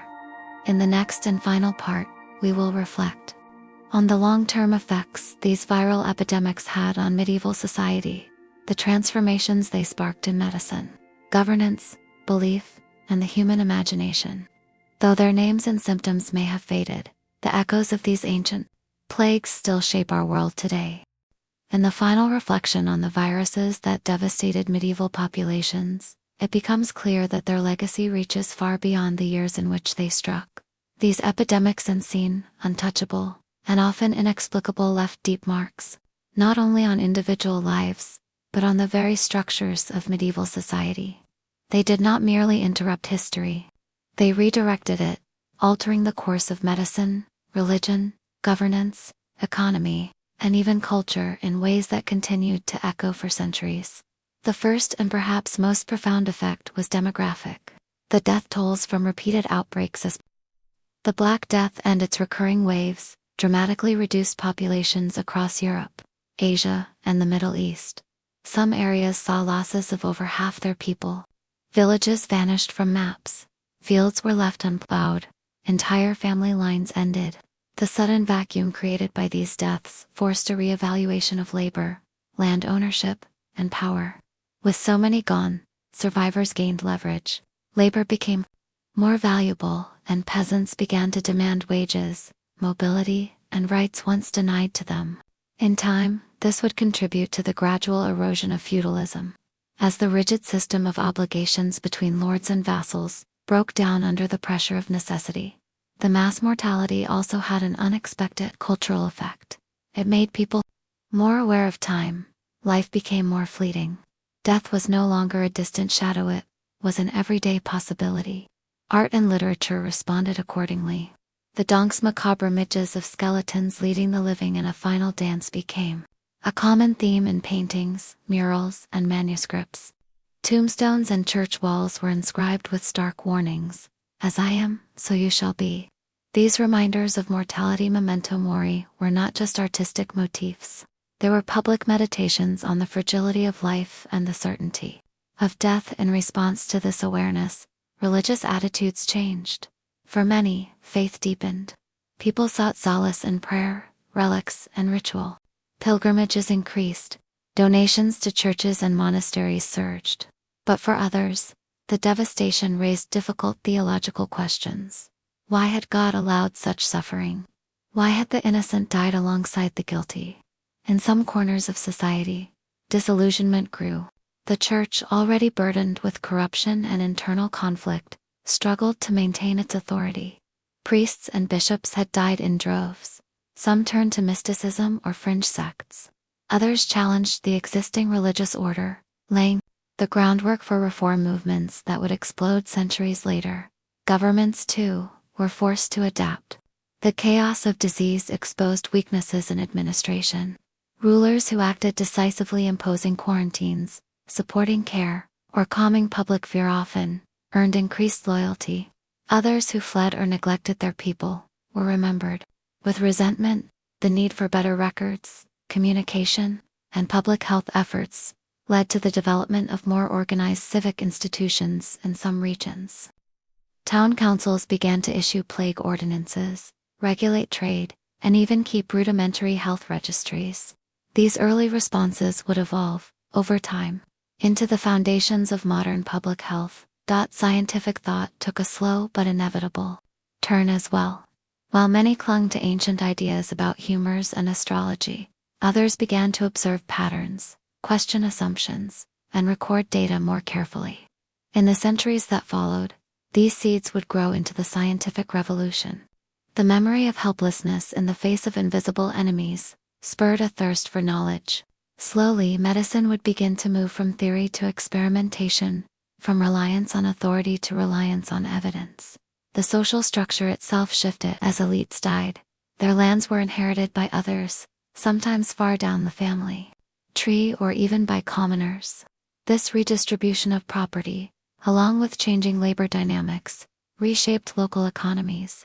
In towns, guilds lost members and adjusted membership rules.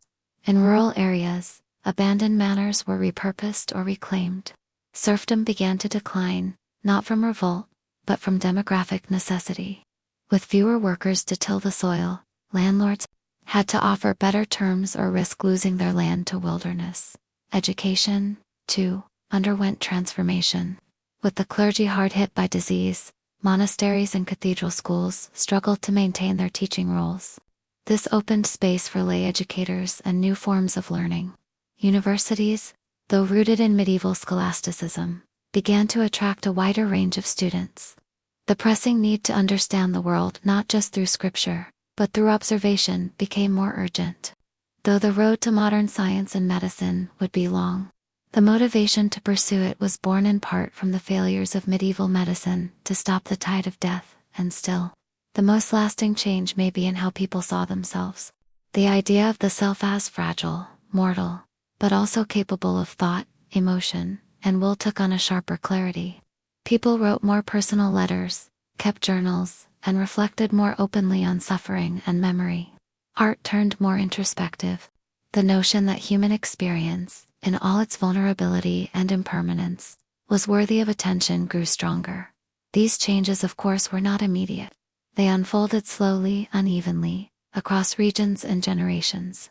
But they were real.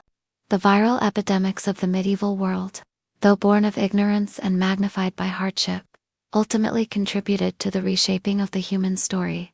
As we close this long, quiet journey through the invisible enemies of the Middle Ages, we remember that the people of the past were not so different from us. They feared, they hoped, they grieved, and they endured. They lit candles in the dark, whispered prayers, clung to loved ones, and faced each new morning with a kind of courage we may only fully understand when we, too, are tested. If you've made it to the end of this slow, winding story, thank you. for sharing the stillness. Please take a moment now to reflect. How do you feel? Comforted? Perhaps a little drowsy? Maybe thoughtful? Feel free to share in the comments how you feel right now. Your thoughts matter here, and remember, even in history's most silent chapters, the human voice, gentle, tired, persistent, always speaks. Sleep well.